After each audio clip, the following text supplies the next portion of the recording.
దేవునికి మహిమ కలుగును గాక. మరొకసారి ప్రభు ఇచ్చినటువంటి శ్రేష్టమైనటువంటి కృపా సన్నిధిలో మనమందరం కూడా దేవుని యొక్క వాక్యాన్ని వినడానికి దేవుడు ఎంతగానో కృప చూపించి సహాయం చేస్తుంటున్నాడు. మనం అనేక దినముల నుంచి మనం నేర్చుకుంటూ వస్తుంటున్నాం.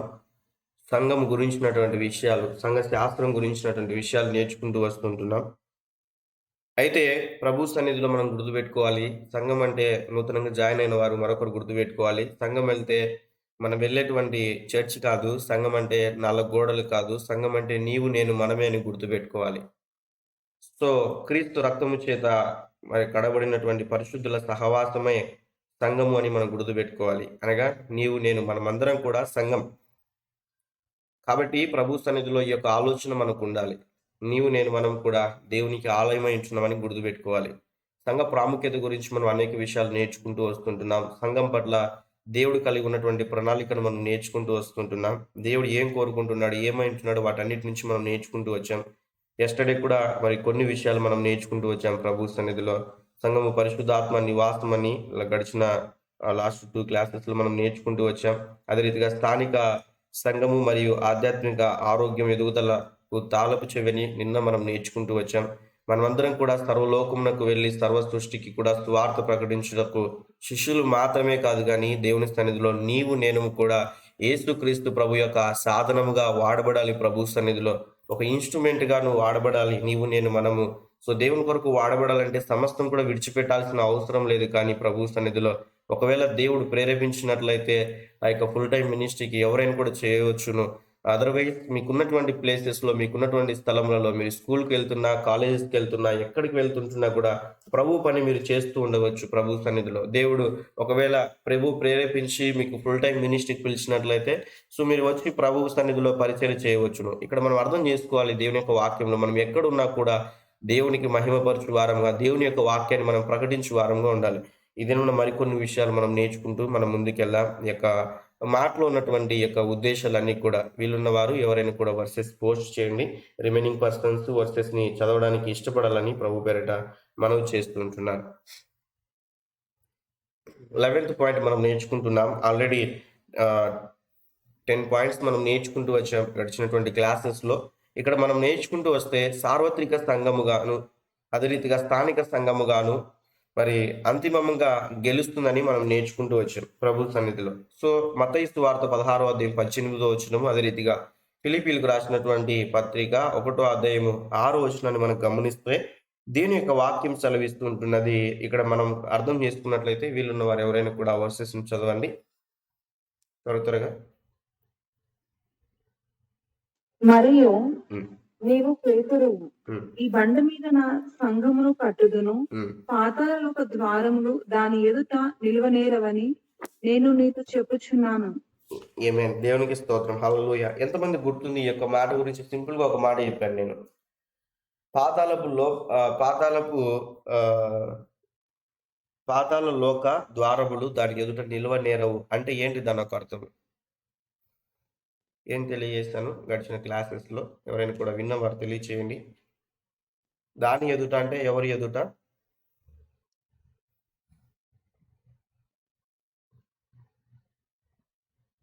Praise God. సంఘం అంటే ఎవరని చెప్పాను? మనమే అన్నయ్య. గట్టిగా మాట్లాడాలి. మనమే అన్నయ్య. యెస్. మనమే. మన ఎదుట పాతాళ లోక ద్వారములు నిలువలేవు. అంటే ఏది కూడా అపవాది కార్యాలన్నీ కూడా మన ఎదుట నిలవలేవు. ప్రభు సన్నిధిలో గుర్తుపెట్టుకోవాలి. అంటే ఇక్కడ వ్రాయబడినటువంటి మాట ఏంటంటే ప్రభు సన్నిధిలో ఈ బండ మీద నా సంఘమును కట్టుదును. బండ అనగా క్రీస్తు. క్రీస్తులో మనం కట్టబడ్డాము. వాస్తవానికి చెప్పాలంటే మత్తయి సువార్త 16వ అధ్యాయం 18వ వచనంలో దేవుడు కడతానని అక్కడ తెలియజేశాడు. మనము నెక్స్ట్ క్లాసెస్‌లో మనం నేర్చుకోబోతుంటున్నాం. సంఘం ఎప్పుడు ప్రారంభించబడింది? ఎప్పుడు కట్టబడింది? సో, ఎప్పుడు ఆ యొక్క సంఘం ప్రారంభించబడింది అనే విషయం మనం నేర్చుకోబోతుంటున్నాం. సో, ఆదికాండంలో సంఘం లేదు. మత్తయి సువార్తలో సంఘం లేదు. లేకుంటే లూకా సువార్తలో సంఘం లేదు. మార్కు సువార్తలో సంఘం లేదు. యోహాను సువార్తలో సంఘం లేదు. సంఘం ఎప్పుడు ప్రారంభించబడింది అంటే అపోస్తల కార్యంలో ప్రారంభించబడింది. వాటి గురించి మనం నెక్స్ట్ క్లాసెస్‌లో మనం నేర్చుకుంటూ మనం ముందుకెళ్దాం. అయితే ఇక్కడ ఫిలిప్పీలకు రాసినటువంటి మొదటి పత్రిక 6వ అధ్యాయంలో మనం అర్థం చేసుకున్నట్లయితే, అది మొదటి అధ్యాయం అర్థం చేసుకున్నట్లయితే ఫిలిప్పీలకు రాసినటువంటి పత్రిక మొదటి అధ్యాయము 6వ వచనం మనం అర్థం చేసుకుంటే, నేను మిమ్మల్ని జ్ఞాపకం చేసుకున్నప్పుడల్లా నా దేవునికి కృతజ్ఞతాస్తుతులు చెల్లించుచుంటున్నాను. ఎవరిని? సంఘమును గాదు. సంఘంలో ఉన్నటువంటి విశ్వాసులను బట్టి. సో, ఈ యొక్క విషయాలు మనం గుర్తుపెట్టుకోవాలి. ప్రభు సన్నిధిలో సార్వత్రికంగాను, స్థానికంగాను సంఘము అంతిమంగా గెలుస్తదని మనం గుర్తుపెట్టుకోవాలి. సో, ఈ వర్సెస్ గురించి మనము చాలా పెద్ద చాప్టర్ ఇది. దీని నుంచి 7 పాయింట్స్ మీకు తెలియజేస్తాను నెక్స్ట్ క్లాస్‌లో. ఉన్నటువంటి ఈ యొక్క సంఘము దేవుడు కడతానని చెప్పాడు గదా! ఎలా కడతానని చెప్పాడో వాటి గురించి నేను తర్వాత మీతో వాటి గురించి నేర్పిస్తాను. సో, ఇక మరొక విషయం మనం అర్థం చేసుకుంటే సంఘము దైవిక సత్యాన్ని ప్రకటిస్తుంది. అదే రీతిగా కాపాడుతుందనే విషయం మనం అర్థం చేసుకోవాలి. వర్సెస్ అందరూ కూడా మరి పోస్ట్ చేయండి. మిగతా వారు ఎవరైనా కూడా చదవడానికి ఇష్టపడాలని ప్రభు పేరిట మనవి చేస్తుంటున్నాను. ఇక విషయాలు ఎవరైనా కూడా చదవండి. సంఘము దైవిక సత్యాన్ని ప్రకటిస్తుంది. అదే రీతిగా కాపాడుతుంది. తిమోతికి రాసినటువంటి మొదటి పత్రిక 3వ అధ్యాయం 15వ వచనము. అదే రీతిగా తీతు 2వ అధ్యాయం 1వ వచనము, 15వ వచనము. తీసిన వారు ఎవరైనా కూడా చదవండి త్వరగా. అయినను వారు స్వబుద్ధి కలిగి విశ్వాస, ప్రేమ, పరిశుద్ధతల యందు నిలుకడగా ఉండిన ఎడల శిశు ప్రసూతి ద్వారా ఆమె రక్షింపబడును. Praise God. ఆమేన్. ఎన్నో వచనం చదవరమ్మా?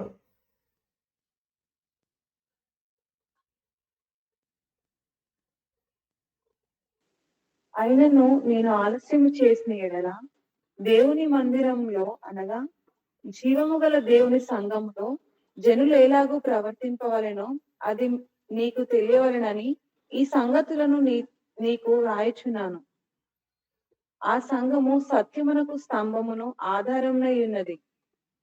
ఆమేన్. దేవునికి స్తోత్రం. హల్లెలూయా. సత్యానికి సంఘం ఏమై ఉంటున్నదంటే ఆధారమై ఉంటున్నది. మళ్ళీ చెప్తున్నాను, సంఘం అనగా ఏందంటే ఆ యొక్క ఉన్నటువంటి మరి 4 గోడలు కాదు. సంఘం అంటే నీవు నేను మనమే. ఆ సత్యానికి ఏమై ఉంటున్నదంటే అక్కడ వాక్యంలో సెలవిచ్చినదిగా ఆధారమునై ఉంటున్నది.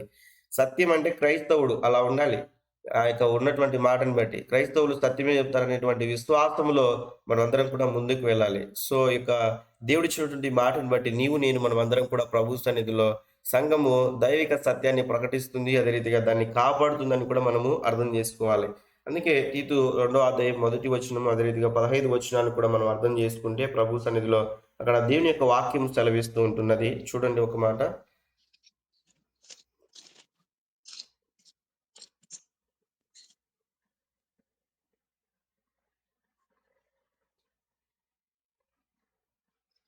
నీవు హితబోధ అనుకూలమైన సంగతులను బోధించుము. 15th వర్సెస్ కూడా చూడమ్మా.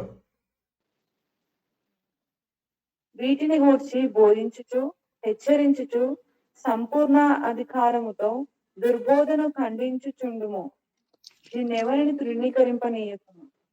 ఇక్కడ మనం అర్థం చేసుకుంటే ప్రభు సన్నిధిలో మనము సంఘముగా ఉన్నటువంటి నీవు నేను మనము చాలా జాగ్రత్తగా ఉండాలి. బోధ విషయంలో చాలా జాగ్రత్తగా ఏంటంటే సత్యాన్ని ప్రకటించాలి. అదే రీతిగా దాన్ని కాపాడుకునే బాధ్యత కూడా మనదే. ఎందుకు ఈ మాట తెలియజేస్తున్నానంటే ఈరోజు అనేక మంది అబద్ధ బోధకులు బయలుదేరి ఉంటున్నారు. వారు కేవలం తండ్రిని మాత్రమే విశ్వసించువారు, కుమారుని అంగీకరించినటువంటి వారు, పరిశుద్ధాత్మ దేవుని కూడా అంగీకరించినటువంటి వారు. స్వస్థతలు లేవంటారు, అద్భుతాలు లేవంటారు. ఆది అపోస్తులు చేశారు, ఇప్పుడు ఆ స్వస్థతలు లేవు, అద్భుతాలు లేవు అని మాట్లాడతారు. ఇంకా భాషలు లేవు, ప్రభు సన్నిధి ఆత్మ లేదు, ఇవన్నీ కూడా మాట్లాడుతూ దేవునికి వ్యతిరేకంగా ఆల్రెడీ బోధలు అనేటువంటివి బయలుదేరి ఉంటున్నాయి. ఆల్రెడీ లాస్ట్ 2 డేస్ బ్యాక్ ఒకసారి అబద్ధ బోధకుల గురించి మరి ఆల్రెడీ ఎటువంటి రీతిగా వారు బోధిస్తున్నారో మీకు తెలియజేసి ఉన్నాను. మళ్ళీ వాటిని రిపీట్ చేయదలుచుకోలేదు. అర్థం చేసుకుందాం ప్రభు సన్నిధిలో. వారు ఎప్పుడు కూడా ఏంటంటే ప్రభు సన్నిధిలో గుర్తుపెట్టుకోవాలి, దేవుని యొక్క వాక్యానికి వ్యతిరేకంగా జీవిస్తూ ఉంటారు. ఆ యొక్క బోధ చేస్తున్నటువంటి వారు ఈరోజు సంఘాల్లో కూడా బయలుదేరి ఉంటున్నారు. ఈరోజు ఏంటంటే సాధారణంగా అబద్ధ బోధకులు వీరందరూ కూడా లేకుంటే ఉన్నటువంటి యొక్క ఇవన్నీ కూడా ఏ రీతిగా ప్రభావితం చేస్తాయంటే మనం నేర్చుకుంటూ వచ్చాం. ఏమని? వారు వ్యక్తిగత సువార్త చేస్తారు. అదే రీతిగా వారు క్రైస్తవుల జోలికే వెళ్తారు. క్రైస్తవులతోని వ్యక్తిగతంగా మాట్లాడతారు. పర్సనల్ ఇవాంజలిజం వారు చేసి ఏం చేస్తారంటే తప్పుడు మార్గంలోనికి వారందరినీ కూడా నడిపిస్తూ ఉంటారు. బహిరంగ సభలు పెట్టరు, టీవీ ప్రోగ్రామ్స్ ఇవ్వరు వారు, లేకుంటే ఇలా జీవిస్తూ ఉంటారు. ఇప్పుడు ఏంటంటే వారందరూ కూడా ఒక సమూహంగా అయిన తర్వాత అప్పుడు సంఘంగా ముందుకు వెళ్ళడానికి ప్రయత్నం చేస్తూ ఉంటారు. ఐ మీన్ ఒక ప్లేస్‌లో కూర్చొని లేకుంటే ఒక ప్లేస్‌లో వారు అదే యొక్క బోధలో ముందుకు వెళ్తూ ఉంటారు. కాబట్టి మనం వింటున్నటువంటి బోధలన్నీ కూడా వాటన్నిటి నుంచి కూడా కాపాడుకునే బాధ్యత కూడా మనదే. అందుకే అన్ని బోధలు కూడా మనం వినకూడదు. సత్యమైనటువంటి బోధ, వాక్యానుసారమైనటువంటి బోధ, అపోస్తుల బోధ యందు మనం ఉంచున్నామా లేదా అని మరొకసారి మనం గుర్తు చేసుకోవాలి ప్రభు సన్నిధిలో. కాబట్టి యూట్యూబ్‌లో దొరికిన లేకుంటే సోషల్ మీడియాలో దొరికిన ప్రతి మెసేజెస్, ప్రతి ఒక్క వాక్యాలు విని వాటి ప్రకారం మనం జీవించకూడదు. ప్రభు సన్నిధిలో గుర్తుపెట్టుకోవాలి. మనమందరం కూడా అపోస్తుల బోధ యందు, సహవాసం యందు, రొట్టె విరుచుట యందు, ప్రార్థన చేయుట యందును ఎడతెగక ఉన్నప్పుడు ఏది దైవిక బోధ, ఏది మంచి ఆహారము, ఏది కాని ఆహారం అనేది కూడా మనం అర్థం చేసుకుంటాం ప్రభు సన్నిధిలో. కాబట్టి మనం గుర్తుపెట్టుకోవాలి. సంఘం అనేటువంటిది దైవిక సత్యాన్ని ప్రకటిస్తుంటున్నది. అదే రీతిగా కాపాడుతుందని కూడా మనం అర్థం చేసుకోవాలి. సత్యమైనటువంటి మార్గంలోనికి. అదే రీతిగా మనం చూస్తే 13థ్ పాయింట్‌లో కూడా మనం చూస్తే సంఘ వాతావరణంలో బలమైన ఆధ్యాత్మిక నాయకులు జన్మిస్తారు. అభివృద్ధి చెందుతారు. పరిపక్వత కూడా చెందుతారని దేవుని యొక్క వాక్యంలో మనం చూస్తూ ఉంటున్నాం. ఎందుకు ఈ మాట తెలియజేస్తుంటున్నానంటే టీమ్ మెంబర్స్ అందరూ కూడా దేవుడు మిమ్మల్ని అందరిని కూడా ఏర్పరచుకున్నాడు. దేవుడు ఈ యొక్క సన్నిధిలో మిమ్మల్ని అందరిని కూడా నడిపించాడు. సో, ఇప్పటితో మన పని అయిపోయింది. ఫర్ ఎగ్జాంపుల్ అర్థం చేసుకోవడానికి తెలియజేస్తున్నా. నన్ను దేవుడు రక్షించుకున్నాడు. దేవుని యొక్క పని అయిపోయింది నా పట్ల. అయితే నన్ను దేవుడు వాడుకుంటాడు. ఎప్పుడు? నేను వాడబడాలని ఇష్టం ఉన్నప్పుడు. నీవు కూడా రక్షింపబడ్డావు. నువ్వు రక్షింపబడ్డావు. నువ్వు బ్లెస్ అయిపోయావు. అయితే ఇప్పుడు బాధ్యత ఏమైంటున్నదంటే నీవు అనేకులకు దేవుడిచ్చినటువంటి దాన్ని సాక్షిగా జీవించాలి. దేవుడు నీకు ఏదైతే ఇచ్చి ఉంటున్నాడో అది ఆశీర్వాదం కావచ్చు, నాలెడ్జ్ కావచ్చు, ఏదైనా కూడా కావచ్చు గానీ ప్రభువు నీకిచ్చిన ప్రతి దాంట్లో కూడా ఏందంటే ఇతరులకు నువ్వు సాక్ష్యము కలిగినటువంటి జీవితం కలిగి ముందుకు వెళ్ళాలి. చాలామంది భక్తులు ఈ రీతిగా తెలియజేస్తారు. సాక్ష్యం లేకుంటే మోక్షం లేదంటారు. మన జీవితంలో సాక్ష్యం అనేటువంటిది చాలా ఇంపార్టెంట్ ప్రభు సన్నిధిలో. ఒకవేళ ఈ లోకంలో జీవిస్తున్నటువంటి విధానం బట్టి దేవునికి వ్యతిరేకంగా క్రియలు చేసి ఆ సాక్ష్య జీవితాన్ని పోగొట్టుకున్నట్లయితే తిరిగి ప్రభు సన్నిధిలో అంటుకట్టబడాలి. తిరిగి ప్రభు సన్నిధిలో ఏం చేయాలంటే వాటన్నిటి నుంచి విడుదల పొంది ప్రభా నన్ను నూతనపరచు ప్రభా అని ప్రభు సన్నిధిలో ప్రార్థన చేసుకొని తిరిగి లైఫ్‌ని స్టార్ట్ చేసినప్పుడు దేవుడు నూతనపరుస్తాడు. కాబట్టి అర్థం చేసుకోవాలి ప్రభు సన్నిధిలో మన ముందు ఉన్నటువంటి జీవితం అంతా కూడా మనం జీవించే విధానం అంతా కూడా ఏందంటే మన సాక్ష్య జీవితం అనేటువంటిది చాలా చాలా ఇంపార్టెంట్ ప్రభు సన్నిధిలో. మనం టాబర్నాకిల్‌లో మనం గుర్తు చేసుకుంటే దేవుడు మన బలహీనతలు ఎంతగా కాపాడుతున్నాడంటే మనం అర్థం చేసుకోవాలి ప్రభు సన్నిధిలో. అక్కడ బలిపీఠం కట్టినప్పుడు ఆ బలిపీఠము తుమ్మకర్రతో చేయబడినట్లుగా మనం చూస్తాం. ఆ తుమ్మకర్ర మనం చూసినట్లయితే తుమ్మకర్ర అనేటువంటిది సాధారణంగా తుప్పుపట్టదు. తుమ్మకర్ర సాధారణంగా మనం చూసినట్లయితే తుప్పుపట్టదు. అది మంచిగా స్టాండర్డ్‌గా ఉంటది. వంగిపోవడానికి కూడా ఇష్టపడదు. అది ఏందంటే దాని గురించినటువంటి 5 విషయాలు నేను తెలియజేశాను. యూట్యూబ్‌లో లింక్ ఉంటున్నది. తుమ్మకర్ర కలిగినటువంటి స్వభావం గురించి 5 విషయాలు. అది నల్లగా ఉంటది. లేకుంటే ఈ రీతిగా కొన్ని కొన్ని విషయాలు. దానికి సాదృశ్యం గూడా ఆల్రెడీ గతంలో ఒకసారి గ్రూప్‌లో చెప్పలేదు గానీ యూట్యూబ్‌లో ఒకసారి తెలియచేశాను మీకి. అవసరమైన వారు వారిని వినండి ఒకసారి. ఎందుకు ఈ మాట తెలియజేస్తున్నానంటే, మానవుని యొక్క బలహీనతలు కనపడుకోకుండా దేవుడి యొక్క వాక్యం సెలవిస్తుంది. అక్కడ శ్రేష్టమైనటువంటి ఉపమానం రూపంలో అని కాదు గానీ, అక్కడున్న ప్రతి మాటను గూడా ఆధ్యాత్మికంగా మనం అర్థం చేసుకుంటే, ఆత్మీయంగా మనం అర్థం చేసుకుంటే, తుమ్మకర్రతో దేవుడు ఆ యొక్క వాటిని చేయమన్న తర్వాత దాన్ని చేసిన తర్వాత బలిపీఠమును దేవుడు అక్కడ ఏంటంటే, ఇత్తడి రేకును పొదిగించమని తెలియజేస్తాడు.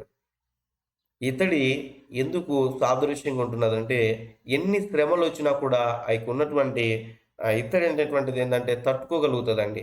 ఎన్ని శ్రమలొచ్చినా కూడా తట్టుకోగలుగుతది. మనం చూస్తాం ఆ యొక్క టాబర్నేకల్ గురించి, ఆ యొక్క వాక్యాలు మనం చదువుతున్నప్పుడు, ఆ బలిపీఠం కట్టే విధానం గురించి మనం నేర్చుకుంటే అక్కడ ప్రారంభ దినాల్లో నిర్గమాకాండం, లేవియాకాండము ఇవి చదివినప్పుడు నాకు ఒక్క ముక్క కూడా అర్థమయ్యేది కాదు. ప్రభు మహాకృపను బట్టి అర్థం చేసుకుంటూ చదివినప్పుడు ఎంత మర్మాలుంటున్నాయంటే అక్కడ, ఎన్ని ఆశీర్వాదాలుంటున్నాయంటే రియల్లీ మనం తెలుసుకోవాలి వాటన్నిటి గురించి. ఎందుకు ఈ మాట తెలియజేస్తుంటున్నానంటే, అక్కడ ప్రత్యక్షపు గుడారంలో బలిపీఠమును కట్టినప్పుడు తుమ్మకర్రతో కట్టబడిన తర్వాత, ఆ తుమ్మకర్రను మనం అర్థం చేసుకున్నప్పుడు ప్రభు సన్నిధిలో మానవుని యొక్క బలహీనతలు కనిపించుకోకుండా ఆ తుమ్మకర్రకి తుమ్మకర్రతో చేయబడినటువంటి ఆ బలిపీఠంకు ఏమంటే ఆ యొక్క ఇత్తడిని పొదిగింపబడినట్టుగా ఇత్తడి రేకును పొదిగించాలని దేవుని యొక్క వాక్యంలో ఉంటది. ఆ ఇత్తడి రేకు ఎందుకు సాదృశ్యం అని మనం అర్థం చేసుకుంటే ప్రభు సన్నిధిలో అన్ని విషయాలు కూడా మనం అర్థం చేసుకోవాలి. దేవుడిచ్చినటువంటి ఉన్నటువంటి లేఖనమును బట్టి ఈ వర్సెస్ వేరే అమ్మా, మీరు సెండ్ చేస్తుంటే అక్కడే ఉంటది బలిపీఠం గురించి. సో ఇక్కడ మనం అర్థం చేసుకున్నప్పుడు ప్రభు సన్నిధిలో ఆ ఇత్తడి రేకును పొదిగించినప్పుడు ఏందంటే ఎన్ని శ్రమలు, అగ్ని వంటి శ్రమలు వచ్చినా కూడా బలిపీఠంలో ఏం చేసేవారు వారు? ఆ బలిపీఠం మీద ఏం చేసేవారంటే సాక్రిఫైస్ అక్కడ జరుగుతా ఉండేది. అక్కడ ఉన్నటువంటి బలులన్నీ కూడా అర్పించేవారు. బలులన్నీ కూడా తీసుకొనొచ్చి అక్కడ అర్పించేవారు. సాధారణంగా తుమ్మకర్రతో చేయబడినటువంటి బలిపీఠం మీద బలులు అర్పిస్తే ఏమైపోతది? ఆ తుమ్మకర్ర అనేటువంటిది కాలిపోతది. బట్ అక్కడ ఏముంటున్నదంటే ఇత్తడి రేకు ఉంటున్నది. ఈ తుమ్మకర్ర దేనికి సాదృశ్యంగా ఉంటున్నదంటే మానవుని యొక్క స్వభావానికి గుర్తుగా ఉంటున్నది. అక్కడ ఉన్నటువంటి విధానం బట్టి ఇత్తడి దేనికి సాదృశ్యంగా ఉంటున్నదంటే దేవుని యొక్క కృపకు సాదృశ్యంగా ఉంటున్నది. తుమ్మకర్ర మానవుని యొక్క స్థితికి గుర్తయితే ఇక్కడ ఉన్నటువంటి ఇత్తడి రేకు దేనికి సాదృశ్యం అంటే ప్రభు సన్నిధిలో గుర్తుపెట్టుకోవాలి. దేవుని యొక్క కృపకు సాదృశ్యమై ఉంటున్నది. ఆయన కృప మనము శ్రమ పడకోకుండా, మనము గాయపరచబడకోకుండా, మనము శ్రమల గుండా వెళ్ళకోకుండా ఆ కృప ఏం చేస్తుందంటే మనలందరినీ కూడా కాపాడుతూ ఉంటున్నది. దేవుని కృప మనల్ని కాపాడుతూ ఉంటున్నది. నిత్యము కూడా మనల్ని భద్రపరుస్తూ ఉంటున్నది. అగ్ని వంటి శ్రమలు ఈ భూమి మీద రకరకాలైనటువంటి శ్రమలు వస్తుండగా మనము కాలిపోకోకుండా, మనము వాటికి బాధపడకోకుండా, మనము వాటిలో లోపడకోకోకుండా దేవుని యొక్క కృప మనల్ని ఏం చేస్తుందంటే భద్రపరుస్తూ ఉంటున్నది. కాబట్టి మనం అర్థం చేసుకోవాలి ప్రభు సన్నిధిలో. నెక్స్ట్ ఈవినింగ్ సెషన్స్‌లో మనం వాటి గురించి ప్రత్యక్ష గుడారం గురించి కొంచెం పాటుగా మనం నేర్చుకుంటూ మనం ముందుకెళ్దాం. ఎందుకు దేవుడు టాబర్నాకిల్ కట్టమని చెప్పాడు? ఎందుకు అక్కడున్న ఆవరణం దేనికి సాదృశ్యంగా ఉంటున్నది? అక్కడున్న తెరలు దేనికి సాదృశ్యంగా ఉంటున్నాయి? ఆల్రెడీ గత కాలంలో తెలియజేశాను. ఇక్కడ ఉన్నటువంటి వారు అనేక మంది న్యూ బ్యాచ్ వచ్చారు కాబట్టి మరొకసారి వాటి గురించి తెలియజేస్తాను. అప్పుడు తెలియజేసిన విషయాలు ఏదైతే కూడా నేను రికార్డ్ చేసుకోలేదు మీకు తిరిగి పంపడానికి. ఎనీవే దేవుడిచ్చిన సమయం బట్టి మనం నేర్చుకుంటూ మనం ముందుకెళ్దాం. మనం అర్థం చేసుకోవాలి. ఎందుకు బలిపీఠం దేవుడు కట్టాడు? ప్రత్యక్షపు గుడారంలో ఆవరణము పరిశుద్ధ స్థలము, అతి పరిశుద్ధ స్థలం దేనికి సాదృశ్యంగా ఉంటున్నది? ఆవరణంలో ఏమేమి ఉంటున్నాయి? పరిశుద్ధ స్థలంలో ఏమేమి ఉంటున్నాయి? అతి పరిశుద్ధ స్థలంలో ఏమేమి ఉంటున్నాయి? ఆవరణంలో ఏమో దేవుడు అక్కడ మనం చూస్తే బలిపీఠం ఉంటున్నది. అదే రీతిగా ఆ గంగాలం మనం అక్కడ చూస్తాం. తర్వాత పరిశుద్ధ స్థలంలోనికి వెళ్తే అక్కడ మనం సముఖపు రొట్టెల బల్ల, దీపవృక్షం మనం చూస్తాం. ధూప వేదిక కూడా మనం చూస్తాం. అతి పరిశుద్ధ స్థలంలోకి అక్కడికి వెళ్తే అక్కడ ఏముంటదంటే దేవుని సన్నిధిలో మందస్థము, కరుణాపీఠం అక్కడ మనం చూస్తాం. వీటి గురించి మనం పూర్తిగా మనం ప్రతి దాంట్లో కూడా మనం యేసుక్రీస్తు ప్రభువుని చూడొచ్చండి. మనం అర్థం చేసుకోవాలి దేవుని యొక్క కృపను బట్టి. సో వాటి గురించి మనం నేర్చుకుంటూ ప్రాక్టికల్‌గా మనము నేర్చుకుంటూ ప్రభు సన్నిధిలో అర్థం చేసుకుంటూ మనం ముందుకెళ్దాం. పాత నిబంధనలో యేసుక్రీస్తు ప్రభు ఏ స్థితిలో మనం కలిగి ఉంటున్నాం? కొత్త నిబంధనలో ఉన్నటువంటి సంఘంగా ఉన్నటువంటి నీవు నేను మనం ఎంత ఆశీర్వదింపబడ్డాం, ఎన్ని మేలులు చేశాడు దేవుడు రియల్లీ అని వాటిని బట్టి మనం అర్థం చేసుకోవచ్చు. కాబట్టి వాటి గురించి మనం తెలుసుకున్నప్పుడు ఇంకా దేవుని యొక్క ప్రేమను మనం అర్థం చేసుకోవడానికి వీలుగా ఉంటది. ఓకే. ఇక్కడ మనం అర్థం చేసుకుంటే దేవుని యొక్క వాక్యమును బట్టి ప్రభు సన్నిధిలో దేవుడిచ్చినటువంటి యొక్క మాటను బట్టి మనం అర్థం చేసుకుంటే ప్రభు సన్నిధిలో దేవుడిచ్చినటువంటి యొక్క లేఖన భాగం బట్టి థ్యాంక్ యూ మా వర్సెస్ నిర్గమకాండం 27:6లో అక్కడ ఉంటది. బలిపీఠం కొరకు మోతకర్రలు చేయాలి. 2 మోతకర్రలు ఉంటాయి అక్కడ. 2 మోతకర్రలు కూడా దేనికి సాదృశ్యం అంటే క్రొత్త నిబంధన, పాత నిబంధనకు సూచన. అక్కడ 4 రింగ్స్ ఉంటాయి. అక్కడ ఉన్నటువంటి బలిపీఠానికి 4 రింగ్స్ అక్కడ ఉన్నటువంటి ఆ కొమ్ములు దేనికి సాదృశ్యము అంటే 4 కొమ్ములు కూడా 4 సువార్తలకు మరి గుర్తుగా ఉంటున్నది. అన్ని కూడా తర్వాత మీకు తెలియజేస్తాను వాటి గురించి ఏమేమి సాదృశ్యం ఉంటున్నాయంటే. ఓకే. ఇక్కడ మనం టాపిక్‌లో మనం ముందుకెళ్దాం. ఇక్కడ మనం అర్థం చేసుకుంటే ప్రభు సన్నిధిలో పరిపక్వత చెందుతారని మనం నేర్చుకుంటూ వస్తుంటున్నాం. 2వ అధ్యాయం 2వ వచనం మనం చూసినప్పుడు నీవు అనేకులకు సాక్ష్యము కలిగినటువంటి జీవితం కలిగిన వారమై మనం ముందుకెళ్ళాలి. సో ఒకవేళ నెట్ కట్ అయిపోతే దయచేసి మళ్ళీ రీకనెక్ట్ అవుతాను. దయచేసి ఆలకించాలని ప్రభు పేరిట మనవి చేస్తున్నాను. ఎక్కువ వర్షం పడుతుంది. ఓకే. ఇక్కడ మనం నేర్చుకుంటే ప్రభు సన్నిధిలో దేవుడిచ్చినటువంటి మాటను బట్టి మనమందరం కూడా నీవు అనేక సాక్షుల ఎదుట నా వలన వినినటువంటి సంగతులు ఇతరులకును బోధించుటకును సామర్థ్యం గల నమ్మకమైనటువంటి మనుషులకు అప్పగింపుమని మనం చూస్తుంటున్నాం. ప్రభువు నాకు దేవుడు ప్రేరేపించిన విధానం బట్టి దేవుడు కొన్ని బాధ్యతలు పరిచర్యలో నా ఆత్మీయ తండ్రి నాకు కొన్ని బాధ్యతలు అప్పచెప్పాడు. దాన్ని నెరవేర్చుకుంటూ నేను ముందుకు వెళ్ళాను స్థానికంగా ఉన్నప్పుడు. తిరిగి నేను ప్రెజెంట్ చేస్తున్నటువంటి ఈ యొక్క జాబును బట్టి దేవుడు నాకు ఇచ్చినటువంటి పనిలో ప్రభు సన్నిధిలో నమ్మకంగా దేవుని సన్నిధిలో నేను ముందుకు వెళ్తుంటున్నాను. క్విజ్ ప్రారంభించమని నాకు ఎవరు చెప్పలేదు. సుధీర్ బ్రదర్ అన్మ్యూట్లో ఉంది, ఒకసారి మ్యూట్ చేయవా? ఇక్కడ మనం అర్థం చేసుకుంటే ప్రభు సన్నిధిలో దేవుని యొక్క వాక్యం ప్రకారం దేవుడు నాకు కొన్ని విషయాలు తెలియజేశాడు. ఒక వ్యక్తి ఆత్మీయంగా బలపడాలంటే ఏం చేయాలో దేవుడు నాకు నేర్పించాడు ప్రాక్టికల్ ఎక్స్పీరియన్స్‌ని బట్టి. ఒక వ్యక్తి ఆత్మీయంగా పడిపోకోకుండా ఉండాలంటే ఏ రీతిగా కట్టబడాలో దేవుడు నాకు కొన్ని విషయాలు ఆత్మ ప్రేరేపణ కలిగి దేవుడు నాకు తెలియజేసినటువంటి విషయాలను బట్టి నా ప్రాక్టికల్ ఎక్స్‌పీరియన్స్‌తో నేను 3 విషయాలు కనుగొన్నాను. ఏమిటంటే ప్రతిరోజు కూడా వాక్యం చదివే అనుభవంలో ఉన్నప్పుడు ఆత్మీయంగా పడిపోకుండా ఉంటాడు. ప్రతిరోజు కూడా ప్రార్థనా జీవితం కలిగి ఉన్నప్పుడు ఆత్మీయంగా పడిపోకుండా ఉంటాడు. ప్రతిరోజు కూడా ఫెలోషిప్‌లో ఉన్నప్పుడు ఆత్మీయంగా పడిపోకుండా ఉంటాడు. ఈ 3 విషయాలు ఒక మనిషిలో జరిగినప్పుడు మళ్ళీ చెప్తున్నా. ఈ 3 విషయాలు ఒక మనిషిలో నిత్యం కూడా జరుగుతున్నప్పుడు లోకం వైపు చూడడు, శ్రమల వైపు చూడడు, పాపంలో పడిపోకుండా ప్రభువుకు నమ్మకమైనటువంటి వ్యక్తిగా జీవించడానికి ఒక ఆధారం అని దేవుడు నాకు తెలియచేసినప్పుడు నేనేదైతే పొందుకున్నానో, నేను స్పిరిచువల్‌గా పడిపోకుండా ఉండడానికి గల కారణం ఏంటంటే వాక్యము చదవడం. రెండోదిగా ప్రార్థన జీవితం కలిగి ఉండడం. మూడవదిగా ఏందంటే ఫెలోషిప్‌లో నేను ముందుకెళ్ళడం. అది సేవకునితో కావచ్చు, సంఘంతో కావచ్చు, విశ్వాసులతో కావచ్చు. ఏదైనా కూడా కావచ్చు. ఫెలోషిప్ అనేది కూడా చాలా ఇంపార్టెంట్. లేదు నాకు బైబిల్ అంతా తెలుసు. నాకు ఫెలోషిప్ అవసరం లేదు. ఇలాంటి వాళ్ళు కూడా చాలా మంది ఉంటారు. సంఘానికి వెళ్తేనే నా దేవుడు ఆశీర్వదించేది. ఫెలోషిప్‌లో ఉంటేనే నా ఆత్మీయంగా ఉంటేనే కదా అనేసి. ఒకటి చెప్తున్నాను. ఒంటరిగా ఉండి దేవునికి వ్యతిరేకంగా ఉండి ఏమి కూడా చేయలేం. ఫెలోషిప్‌లో లేకోకుండా ఒంటరిగా ఉండే ఆత్మీయ జీవితాన్ని కాపాడుకోవడం కూడా చాలా కష్టం. దేవుని ప్రేమను అర్థం చేసుకున్న వాళ్ళు ఫెలోషిప్‌లో ఉంటారు. సంఘానికి వెళ్తారు.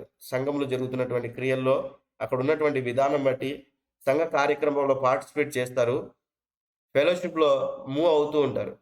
ఈ 3 విషయాలు దేవుడు నాకు తెలియజేసిన విధానం బట్టే నేను ముందుకెళ్తుంటున్నాను. ఈ 3 కూడా నేను కలిగి ఉంటున్నాను. ఈ 3 కూడా ఈ ఉదయకాల సమయంలో జాయిన్ అయిన ప్రతి ఒక్కరి జీవితాల్లో నేను చూడాలని కాబట్టే ఈ రీతిగా ఎంత భారమైన బాధ్యత కలిగి ప్రభు సన్నిధిలో ప్రభు పనిని నిర్లక్ష్యపరుచుకోకుండా ముందుకు కొనసాగిస్తూ ముందుకెళ్తుంటున్నాను.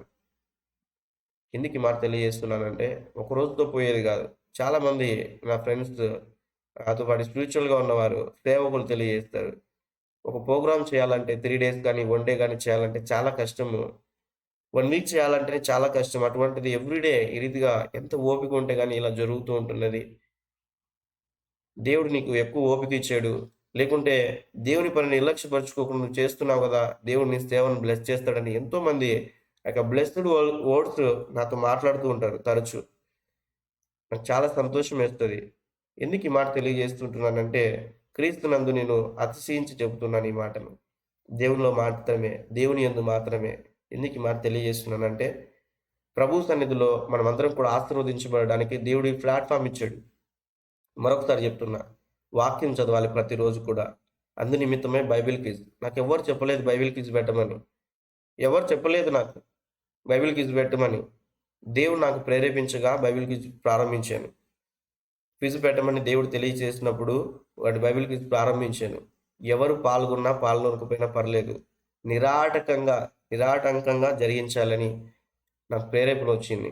ఎవరు పార్టిసిపేట్ చేసినా చేయకోకున్నా అందుకే ఏ రోజు కూడా స్టాప్ అవ్వడం ఇష్టం లేక ప్రభు సన్నిధిలో ఎవరు పార్టిసిపేట్ చేసినా చేయకోకున్నా కూడా దేవుడు తెలియజేసినటువంటి విషయాన్ని ఎప్పుడు కూడా ఆటంకపరుచుకోకోకుండా ప్రభు సన్నిధిలో ముందుకు వెళ్తుంటున్నాను. దేవుడు యొక్క సన్నిధిలో దాదాపుగా 2 ఇయర్స్ నేనే క్వెషన్స్ ప్రిపేర్ చేయడం, నేనే చదవడం, నేనే లీడ్ చేయడం, ఎవ్రీథింగ్ నేనే చూసుకునేవాడిని. సందర్భం వచ్చింది కాబట్టి మాట్లాడుతుంటున్నాను. ఇక్కడ ఈ యొక్క మాటలో మనం అర్థం చేసుకోవాలి ప్రభు సన్నిధిలో. ప్రభు అప్పగించినటువంటి పరిచర్య దేవుడు నీకు ఏదైతే స్థానిక సంఘంలో ఉన్నటువంటి సేవకుడు అప్పచెప్పాడో, దేవుడు ఏదైతే నీకు దేవుని యొక్క మాటను బట్టి ప్రేరేపణ వస్తూ ఉంటుందో పరిచర్య చేసే విధానం, దాంట్లో నమ్మకంగా ఉండాలి. చిన్న విషయాల్లో నమ్మకంగా ఉన్నప్పుడు దేవుడు పెద్ద విషయాలు కూడా అప్పచెప్తాడు. చాలా జాగ్రత్తగా మనం ఆలకించాలి ప్రభు సన్నిధిలో. ఈరోజు ప్రభు సన్నిధిలో నా ఆత్మీయ తండ్రికి ఒక నమ్మకం నా విషయంలో. నేను చెప్పుకోవడం కాదు గానీ, అన్న చెప్పేటువంటి సాక్ష్యం ఏంటంటే, అన్న ఏం చెప్పినా కూడా నేనేంటంటే పరిపూర్ణంగా దాన్ని చేసి పెడతాను. బాధ్యత కలిగినటువంటి వారికే భారం ఉంటది. భారం కలిగినటువంటి వారికే బాధ్యత ఉంటది. చాలామంది ఏమని చెప్తారేంటంటే ఆహ్, ప్రభు సన్నిధిలో భారం ఉన్నోనికే బాధ్యత ఉంటదంటారు. నేను క్వైట్ ఆపోజిట్. రెండిటికి లింక్ ఉందని చెప్తాను. బాధ్యత ఉన్నోడే భారం కలిగి చేస్తాడు. భారం ఉన్నోడే బాధ్యత కలిగి చేస్తాడు చెప్పిన విషయాలు. ఎవరైనా కూడా కావచ్చు. నేనైనా, నీవైనా, మనమైనా ఎవరైనా కూడా కావచ్చు. బాధ్యత లేకుంటే భారం ఉండదు. భారం లేకుంటే బాధ్యత ఉండదు. ఈ రెండిటికి లింక్ ఉంటది. చాలామంది ఒకటే తెలియజేస్తారు. నా ప్రాక్టికల్ లైఫ్‌ని బట్టి నేను చెప్తున్నాను. బాధ్యత ఉన్నోడు భారం కలిగి ఉంటాడు. భారం కలిగిన వారు బాధ్యత కలిగి కూడా ఉంటారు. ఇక్కడ అర్థం చేసుకోవాలి ప్రభు సన్నిధిలో నీవు అనేక సాక్షుల ఎదుట నా వలన విన్నటువంటి సంగతులు ఇతరులకు బోధించుటకు సామర్థ్యము గల నమ్మకమైనటువంటి మనుషులకు అప్పగించుము, అప్పగించుము, అప్పగించుము. నమ్మకమైనటువంటి వారికి పరిచర్య అప్పగింపబడుతది. ప్రభు సన్నిధిలో గుర్తుపెట్టుకోవాలి. దేవుడు మనకు ఏదైనా కూడా ఒక బాధ్యతను అప్పచెప్పాడంటే, ఒకవేళ పాటలు పాడే స్వరం దేవుడు నీకిచ్చాడా? వాక్యం చదివే టాలెంట్ దేవుడు నీకిచ్చాడా? తలాంతునిచ్చాడా? ప్రభు పరిచర్య చేసేటువంటి తలాంతులు దేవుడు నీకిచ్చాడా? ఇన్‌స్ట్రుమెంట్స్ ప్లే చేసేటువంటి తలాంతులు దేవుడు నీకిచ్చాడా? ఊరికే ఇవ్వలేదు. దేవుడు ఒక పర్పస్‌తో దేవుడు నీకు అవిచ్చాడు. యుటిలైజ్ చేసుకోవాలి ప్రభు సన్నిధిలో నమ్మకంగా. ఎంతవరకు? నీ జీవితంలో ఊపిరి ఉన్నంత వరకు ప్రభు కొరకు నమ్మకంగా జీవించాలి. యెస్. దేవుని ప్రేమను అర్థం చేసుకున్న వాళ్ళు కడవరకు వారి ఆత్మీయ జీవితాల్లో సాక్ష్యం పోగొట్టుకోకుండా ప్రభు సన్నిధిలో నమ్మకంగా వారి జీవితాలను ప్రభు అప్పగింపబడినటువంటి పరిచర్యను నమ్మకంగా చేసుకుంటూ ముందుకెళ్తారు. సామర్థ్యము కలిగినటువంటి నమ్మకమైనటువంటి మనుషులను ఏర్పరచుకోమని దేవుడి యొక్క వాక్యం సెలవిస్తుంటున్నది. సామర్థ్యం కలిగినటువంటి నమ్మకమైనటువంటి మనుషులకు అప్పగించుము అని దేవుని యొక్క వాక్యం సెలవిస్తుంటున్నది. ఆత్మీయ తండ్రి కూడా కొంతమందికి కొన్ని పనులు అప్పచెప్తాడు. కొంతమందికి యంగ్ పార్ట్నర్‌షిప్ చేసుకోమని చెప్పాడు. కొంతమందికి లోకల్ పరిచర్యను చూసుకోమని చెప్పాడు. కొంతమందిని ఒక్కొక్క రీతిగా బాధ్యతలు అప్పచెప్పాడు. ఏవైతే తెలియజేశారో వాటిలో వారు కలిగి ఉన్నటువంటి స్థితిని బట్టి నడిపించుకుంటూ మనం ముందుకు వెళ్తూ ఉంటాం. నా విషయానికొస్తే అన్న ఏ పని చెప్పినా కూడా అది కంప్లీట్ చేసేంత వరకు నాకు ఫుడ్ కూడా తీసుకోవడం కూడా ఇష్టం ఉండదు. అన్న అరుస్తా ఉంటాడు. ఫస్ట్ తిను మళ్ళీ తర్వాత వర్క్ చేసుకో అంటాడు. నాకున్నటువంటి మంచి అలవాటు ఏందంటే, నా సొంత పని కన్నా కూడా లేకుంటే కుటుంబ పని కన్నా కూడా ఫస్ట్ దేవుని పని చేయడం నాకున్న మంచి అలవాటు. దాన్ని బట్టి దేవుడు నన్ను ఆశీర్వదించాడు.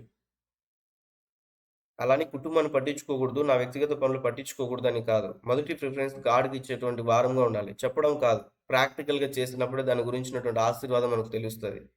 సింపుల్‌గా చెప్పడమే కాదు. ఎందుకు ఈ మాట తెలియజేస్తున్నానంటే, ప్రభు సన్నిధిలో 3 విషయాలు తెలియజేశాను. ప్రతిరోజు కూడా వాక్యం చదివే అనుభవం, రెండోదిగా ప్రార్థించే అనుభవం, ఫెలోషిప్. ఈ 3 కూడా అనుభవం ఉన్నప్పుడు, ఈ మూడిట్లో కూడా ఉన్నప్పుడు ఒక వ్యక్తి ఆత్మీయంగా పడిపోకుండా ఉండడానికి ఒక గట్టి పునాది వేసుకోవడానికి ఉపయోగకరంగా ఉంటది. కాబట్టి మనం అందుకే ఎందుకు ఈ మాట తెలియజేస్తున్నానంటే, దాదాపు 2 ఇయర్స్ వరకి ఐ నో ప్రతిది కూడా నాకు తెలుసండి. నేను ఒక్కడినే అన్నీ కూడా చేసుకోగలను. మరొకసారి చెప్తున్నా. నేను ఒక్కడినే అన్నీ కూడా చేసుకోగలను. క్విజ్ చేసుకోగలను.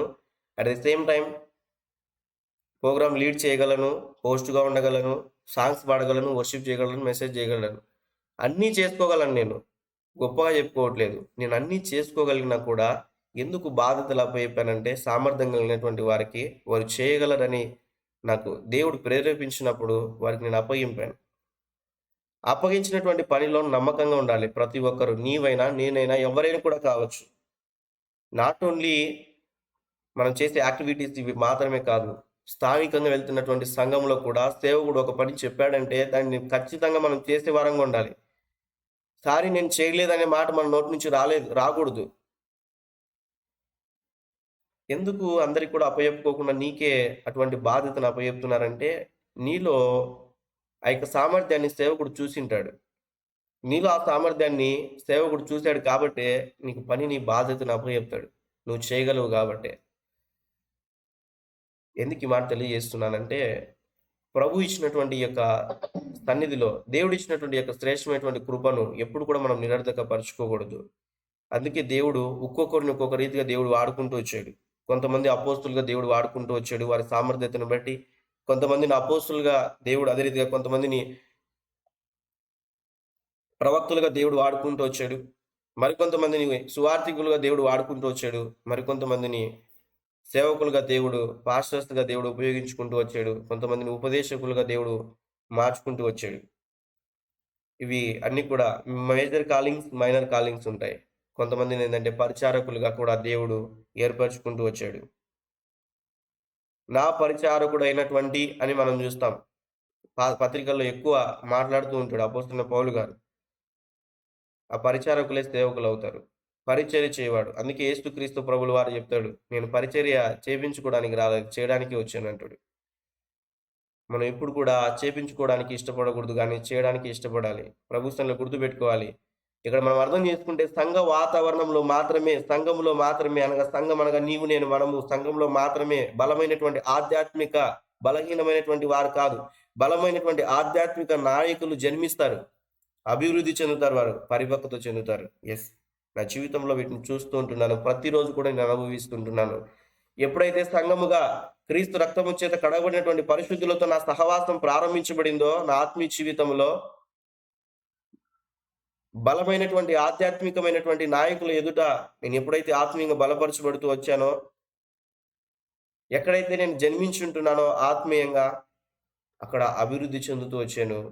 పరిపక్వత చెందుతూ వస్తుంటున్నాను ప్రతిదినం కూడా. ఈరోజు వాక్యం వింటున్నటువంటి నీ జీవితంలో కూడా గుర్తుపెట్టుకోవాలి. బలమైన ఆధ్యాత్మిక నాయకుడిగా దేవుడు నిన్ను లేవనెత్తనయించున్నాడు. ఆ కాన్షియస్ నీకుండాలి. నీ ద్వారా అనేక మంది ఆత్మలో జన్మించనయించున్నారు. ప్రభు సన్నిధిలో గుర్తుపెట్టుకోవాలి. నీ ద్వారా అనేక మంది అభివృద్ధి చెందుతున్నారని గుర్తుపెట్టుకోవాలి.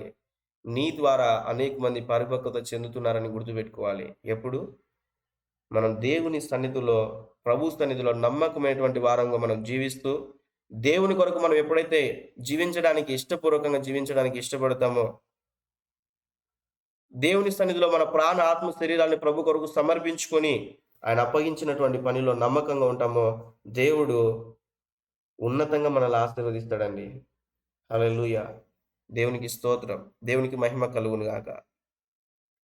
ఎందుకు ఈ మాట తెలియజేస్తుంటున్నానంటే, కొంతమందికి బాధ్యతగా, కొంతమందికి కొన్ని పనులు అప్పగిపాను. నమ్మకంగా చేస్తున్నారు. వారందరిని బట్టి నేను చూడకపోవచ్చు. బట్ నేను ఆత్మలో గ్రహించగలను. నాకు తెలుసు. ఎందుకంటే నాకు అనుభవాలు ఉంటున్నాయి. క్విజ్ చేయడం అది సాధారణ విషయం కాదు. ఎంతో సమయం కేటాయించాలి. ఈవెన్ దో ప్రోగ్రామ్ లీడ్ చేయడం గానీ, హోస్ట్‌గా ఉండడం గానీ, ఎవ్రీథింగ్ ప్రతిది కూడా హార్బుల్ థింగే ఇదంతా కూడా. నేను సైలెంట్‌గా ఉంటే నాకు ఆ యొక్క ఉన్నటువంటి ఆ యొక్క ఉన్నటువంటి భారం అనేది నాకు అర్థం కాకుండా ఉండేది. బట్ నాకు తెలుసు కాబట్టి వాటి గురించి నాకు తెలుసు. ఒకవేళ మీకు వాటి గురించి నేను మాట్లాడకపోయినా కూడా, నేను మిమ్మల్ని అందరినీ కూడా ఏ బాధ్యత అయితే అప్పగిపోయినో వాటన్నిటిని బట్టి మిమ్మల్ని బ్లెస్ చేస్తూ ఉంటాను. ఎందుకు ఈ మాట తెలియజేస్తుంటున్నానంటే, ప్రభువు మనకందరికి కూడా ఒక బాధ్యతను అప్పగిపాడు. నాట్ ఓన్లీ మనం చేసేటువంటి యాక్టివిటీస్ మాత్రమే కాదు, ప్రతిదీ కూడా గుర్తుపెట్టుకోవాలి. దేవుడు సామర్థ్యంతో కలిగి ఉంటున్నారు. ఒకవేళ నీ పైన నువ్వు ఆధారపడి, నాకు సామర్థ్యం లేదు, నాకు పాటలు పాడలేను, నేను వాక్యం చదవలేను, లేకుంటే వాక్యం చెప్పలేను అని నీపై నువ్వు ఆధారపడినట్లయితే, ఎప్పుడు కూడా ముందుకెళ్ళలేవు. 1 సంవత్సరం కాదు, 2 సంవత్సరాలు కాదు, 3 సంవత్సరాలు కాదు, 10 సంవత్సరాలైనా కూడా ఇప్పుడున్న ఆత్మీయ జీవితం ఇలానే ఉంటది. బట్ దేవుడు అలా కోరుకోలేదు. నీపై నువ్వు ఆధారపడడం కాదు, దేవుని వైపు చూస్తూ ముందుకెళ్ళినప్పుడు, దేవుని వైపు ఆధారపడినప్పుడు, దేవుని సన్నిధిలో దేవుని కొరకు మనం చూస్తూ దేవుని వైపు చూసినప్పుడు, మన జీవితాలనేటువంటివి దేవుడు కడతాడు. కాబట్టి మనం అర్థం చేసుకోవాలి ప్రభు సన్నిధిలో. నీపై నువ్వు ఆధారపడడం కాదు, నీ టాలెంట్స్ పైన ఆధారపడడం కాదు, నీకున్న జ్ఞానం పైన ఆధారపడడం కాదు, ప్రభు ఇచ్చినటువంటి శ్రేష్టమైనటువంటి కృపలో నిరంతరం కూడా మనం వర్ధిల్లుతూ మనం ముందుకెళ్ళాలి. కాబట్టి మనం అర్థం చేసుకోవాలి. ఈ యొక్క జీవితంలో ప్రభు సన్నిధిలో మన వే ఆఫ్ టాకింగ్, మన బిహేవియర్, మన ఆలోచనలు, మన తలంపులు, మన యొక్క చూపులు, మన యొక్క ప్రవర్తన, అన్ని విషయాల్లో కూడా నమ్మకమైనటువంటి వారంగా మనం జీవించాలి ప్రభు సన్నిధిలో. దేవుడు సామర్థ్యం కలిగినటువంటి వారిని ఎన్నుకున్నాడు. మోషే జీవితాన్ని మనం అర్థం చేసుకుంటే, మోషేని దేవుడు సామర్థ్యం కలిగినటువంటి వ్యక్తిగా చూశాడు. మోషే తన బలహీనతల వైపు చూసుకున్నాడు. అయ్యా, నేను మాట్లాడితే ఎవరు వినరు ప్రభా, నేను నోటి మాంద్యం కలిగినటువంటి వాడిని, నత్తివాడిని అన్నాడు. దేవుడు నత్తివాడుగా దేవుడు మోషేని చూడలేదండి. దేవుడు ఎలా చూశాడు? బలమైన జనమును తీసుకురావడానికి దేవుడు ఆ వ్యక్తిలో గుర్తించాడు. ప్రభు నిన్ను కూడా గుర్తించాడు కాబట్టి ఉదయకాల సమయంలో ప్రభు సన్నిధిలో ఈ ప్లాట్‌ఫామ్‌లో వచ్చి దేవుని యొక్క వాక్యాన్ని వింటున్నావు. గుర్తుపెట్టుకో, నీ సామర్థ్యం పైన నువ్వు ఆధారపడకు ఎప్పుడు కూడా. ఎవరైనా కూడా కావచ్చు ఈ వాక్యాన్ని వింటున్నటువంటి వారు. ప్రభు సన్నిధిలో గుర్తుపెట్టుకోవాలి. దేవుడు ఒక బాధ్యతను, ఒక పనిని మనకు అప్పచెప్తున్నాడంటే దాంట్లో మనం ఎంత నమ్మకంగా ఉంటున్నాం. చాలా జాగ్రత్తగా ఆలకించాలి. మోషే తన పైన తను ఆధారపడ్డాడు. తన బలహీనతను చూపించుకుంటున్నాడు ప్రభువుకి. అయ్యా నేను చెప్తే ఎవ్వరు వినరు ప్రభా, ఇదిగో నా సహోదరుడు ఉంటున్నాడు వాడుకో ప్రభా. No no no. మనుషునికి మాట ఇచ్చిన వాడిని ఎవరిని? నేనే కదా. వెళ్ళు మోసే. నేను ఏమంటున్నాడు అక్కడ మరొక శ్రేష్టమైనటువంటి విషయం మనం చూస్తే, నేను వారికి దేవునిగా నియమెడుతున్నానంటాడు. నిన్ను దేవునిగా నేను నియమెడుతున్నానంటాడు. గుర్తుపెట్టుకోవాలి. ఎందుకు ఈ మాట తెలియజేస్తున్నానంటే, ఎంత శ్రేష్టమైనటువంటి మాట అక్కడ మాట్లాడుతున్నాడు. దేవుడు నిన్నందరినీ కూడా ప్రజల మధ్య రక్షింపబడి వారి పట్లను, నశించు వారి పట్లను దేవుడు నిన్ను ఏ స్థితిలో నిలబెట్టాడో ఒకసారి ఆలోచించు ప్రభు సన్నిధిలో. రక్షణ పొందాను, ఇంక చాలు నేను సంతోషిస్తాను, ఇంక చాలు ఇంక నా లైఫ్ అని అనుకోవడానికి వీలు లేదు. ప్రభు సన్నిధిలో గుర్తుపెట్టుకోవాలి. నీ ద్వారా అనేక ఆత్మలు రక్షింపబడాలి. నీ కళ్ళ ముందు ఎంతమంది నశించిపోతుంటున్నారు రక్షణ లేకుండా. నీ కళ్ళ ముందు ఎంతమంది ప్రభువుని తెలుసుకోకుండా మరణిస్తుంటున్నారు. నీ కళ్ళ ముందు ఎంతమంది దేవుడు తెలియకోకుండా జీవిస్తుంటున్నారు. వారి పట్ల ఒక బాధ్యత కలిగి మనం ముందుకెళ్ళాలి. నేను రక్షింపబడ్డానులే, ఇంక చాలు నా లైఫ్ అని నేను గమ్ముగా ఉండలేదండి. నేను ఆల్రెడీ 2 దినాల నుంచి మీకు తెలియజేస్తుంటున్నాను. కొన్ని వర్సెస్ రూపంలో వాడు వెళ్ళి ప్రకటింపని ఆరంభించాడు. మన సొంత ఆలోచనల పైన నేను చెప్తే ఎవ్వరు వినరు బ్రదర్. No no no. నువ్వు కాదు చెప్పేది. నువ్వు ప్రభు కొరకు నిలబడు. ఏహెజ్కేలు 2:1 ప్రకారం నువ్వు చక్కగా నిలబడు. దేవుడు నీతో మాట్లాడతాడు. నీవు వారితో మాట్లాడు. Very simple. If you stand for God, God will stand for you. నువ్వు దేవుని కొరకు నిలబడినట్లయితే దేవుడు నీ కొరకు నిలబడతాడు. నీవు కాదు అక్కడ పని చేసేది, దేవుడే నీలో నుంచి పని చేస్తాడు. అయితే దేవుడు పని చేయాలంటే నీవు అవసరం. నీ ద్వారా మాత్రమే దేవుడు చేయగలడు. గుర్తుపెట్టుకోవాలి ప్రభు సన్నిధిలో. If you stand for God, నువ్వు దేవుని కొరకు నిలబడినట్లయితే God will stand for you. దేవుడు నీ కొరకు నిలబడతాడు. ఈ ఉదయకాల సమయంలో దేవుని యొక్క వాక్యాన్ని వింటున్నటువంటి ప్రియమైన దేవుని బిడ్డలారా, గుర్తుపెట్టుకోవాలి. నీ సామర్థ్యంపై నువ్వు ఆధారపడకు. ప్రభు సన్నిధిలో గుర్తుపెట్టుకో. దేవుడు ఇచ్చినటువంటి మాటను మనం ఆలకిద్దాం ప్రభు సన్నిధిలో ఉదయకాల సమయంలో. నేను చాలా మందికి తెలియజేస్తూ ఉంటాను. ఎస్, ఒకప్పుడు నా సామర్థ్యంపై నేను ఆధారపడ్డాను. ఒక మైక్ పట్టుకొని అక్కడ వెళ్ళి పాట పాడాలంటే కాళ్ళు చేతులు వణికేవి, బాడీ అంతా సివరింగ్ అయ్యేది. అన్న చెప్పాడు, నువ్వు చేయగలవు. త్రూ క్రైస్ట్, క్రీస్తు ద్వారా నువ్వు చేయగలవు. నువ్వు మాట్లాడగలవు. నన్ను ఎంకరేజ్ చేశారు నా ఆత్మీయ తండ్రి. కాబట్టి ఈరోజు నేను స్టాండర్డ్ అయ్యాను. నన్ను ఏదైతే నేను పొందుకున్నాను అన్న నుంచి అదే మీకు తెలియజేస్తుంటున్నాను. ప్రతిరోజు కూడా ఇదే మాట తెలియజేస్తుంటున్నాను నేను. మళ్ళీ చెప్తున్నాను, అన్నకు అన్నీ చేసుకోవడానికి వచ్చు. అన్న ఆల్రౌండర్ అన్ని విషయాల్లో కూడా.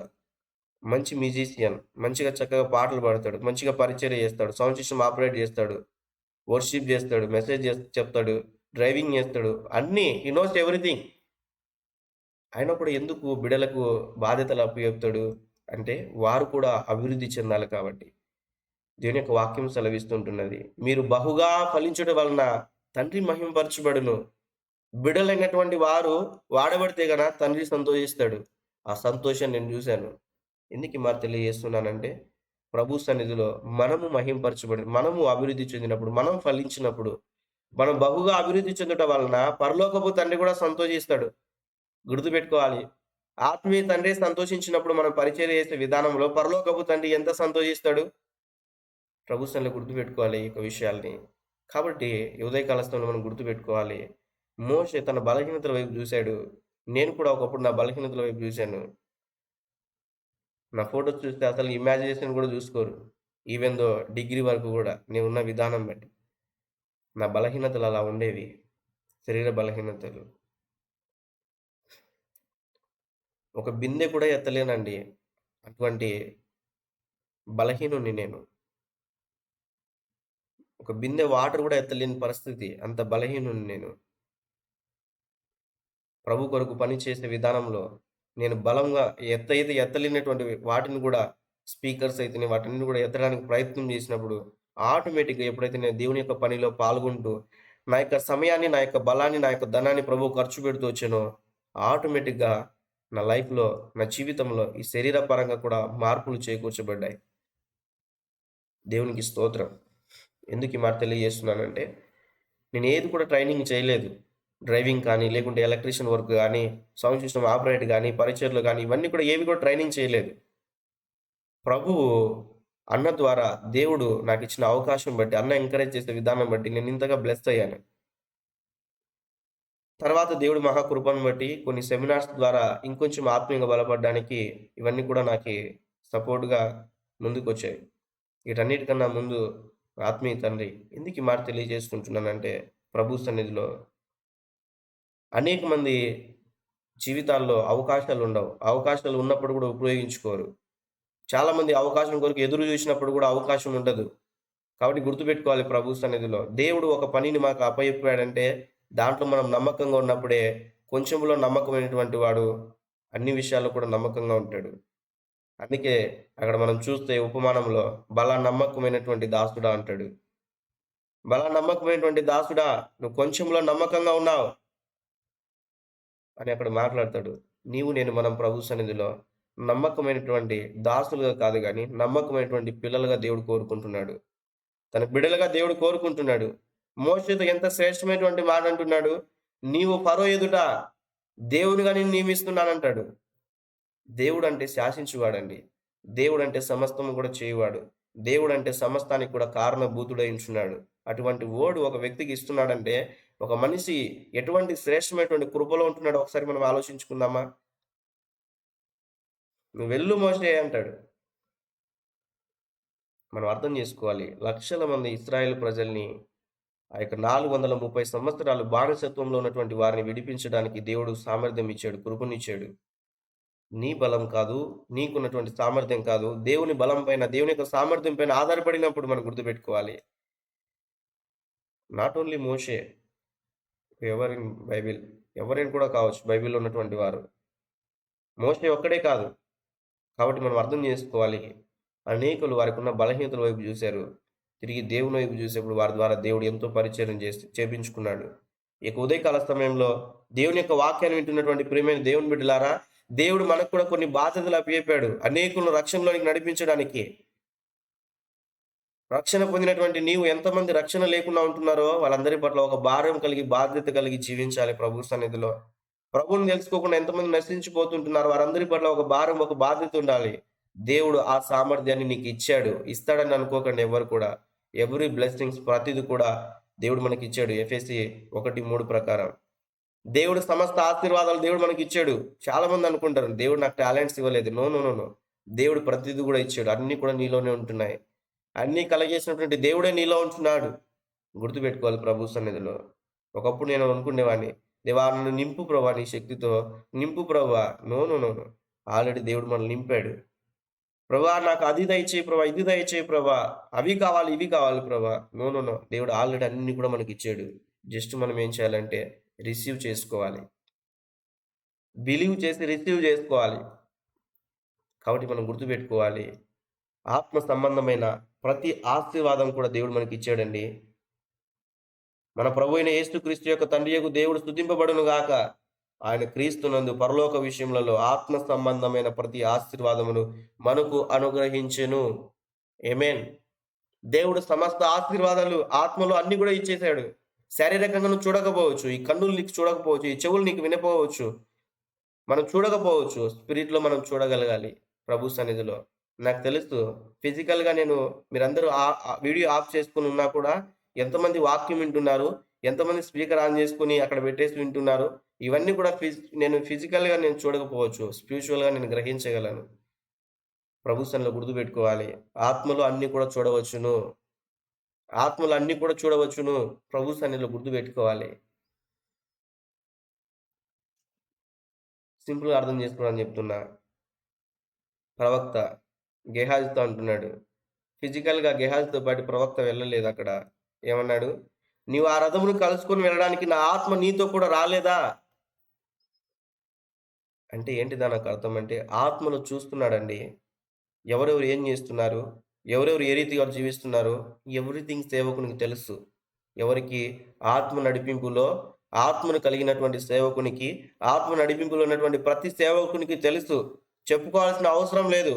మనం చేసే మంచి క్రియలు ఆటోమేటిక్గా దేవుడు బయలుపరుస్తాడు. గుర్తుపెట్టుకోవాలి ప్రభు సన్నిధిలో. మనుషుల కొరకు మనం ఎప్పుడు కూడా పని చేయకూడదు. మనుషుల మెప్పు కొరకు ఎప్పుడు కూడా మనం పని చేయకూడదు. మనుషులు గుర్తించాలని ఎప్పుడు కూడా మనం పని చేయకూడదు. ప్రేమైన దేవుని బిడ్డలారా, దేవుడు గుర్తించాలి మనల్ని. దేవుడు మనం చూడాలి. దేవుడు మన యొక్క చేసేటువంటి ప్రవర్తనను బట్టి దేవుడు సంతోషించాలి. దేవుడు సంతోషించినప్పుడు మనుషులు కూడా సంతోషిస్తారు. గుర్తుపెట్టుకోవాలి. దేవుడు సంతోషించినప్పుడు మనుషులు కూడా సంతోషిస్తారు. కాబట్టి మనం మనుషులను సంతోషపరచు వారం కాక దేవుణ్ణి సంతోషపరచు వారమై ఉండాలి. కొన్ని సందర్భాల్లో ఎవరిని కూడా బాధ పెట్టను నేను. ఒకవేళ దేవుడు నాకు తెలియజేస్తే ఖచ్చితంగా వాటి గురించి తెలియజేసి మాట్లాడతాను. వాళ్ళు బాధపడినా పర్లేదు.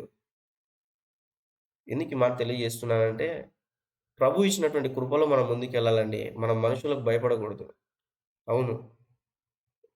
ఏ విషయాల్లో? దేవుని విషయంలో మనుషులకు భయపడకూడదు మనం. లోకంలో ఉన్నటువంటి వారికి భయపడకూడదు.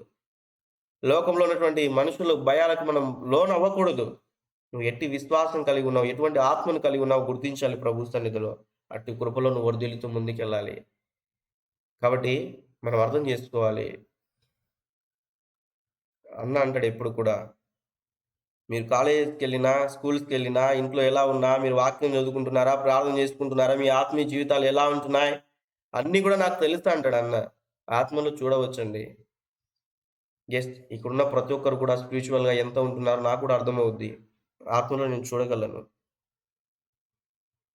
ఎంతవరకు వాక్యం చదువుతుంటున్నారు, ఎంతవరకు ప్రార్థన జీవితం కలిగి ఉంటున్నారు, ఎంతవరకు ఫెలోషిప్‌లో ఉంటున్నారు, మనుషుల కొరకు వస్తుంటున్నారా, దేవుని కొరకు వస్తుంటున్నారా, మనుషుల కొరకు దేవుని సన్నిధిలో ఆనందిస్తుంటున్నారా, చేసే యాక్టివిటీస్ ఏదైనా కూడా కావచ్చు, ప్రేయర్స్ అండ్ సింగింగ్ గ్రూప్ కావచ్చు, అదర్‌వైజ్ బైబిల్ క్విజ్ కావచ్చు, ఈవెన్ దో మార్నింగ్, ఈవినింగ్ కావచ్చు. సో, అన్న ఏమైనా అంటాడేమో అన్నట్టుగా అయితే ఎవరు రాకండి. అన్న ఏమైనా అనుకుంటాడేమో అన్నట్లయితే ఎవరు రాకండి. అదే చెప్తాను నేను చర్చిలో కూడా. నా కోసం ఎవరు కూడా దేవుని మందిరానికి రావద్దు. నేనేమో అనుకుంటాను, రాకుంటే అన్న అరుస్తాడనేటువంటి యొక్క విషయములతో మందిరానికి రావద్దు.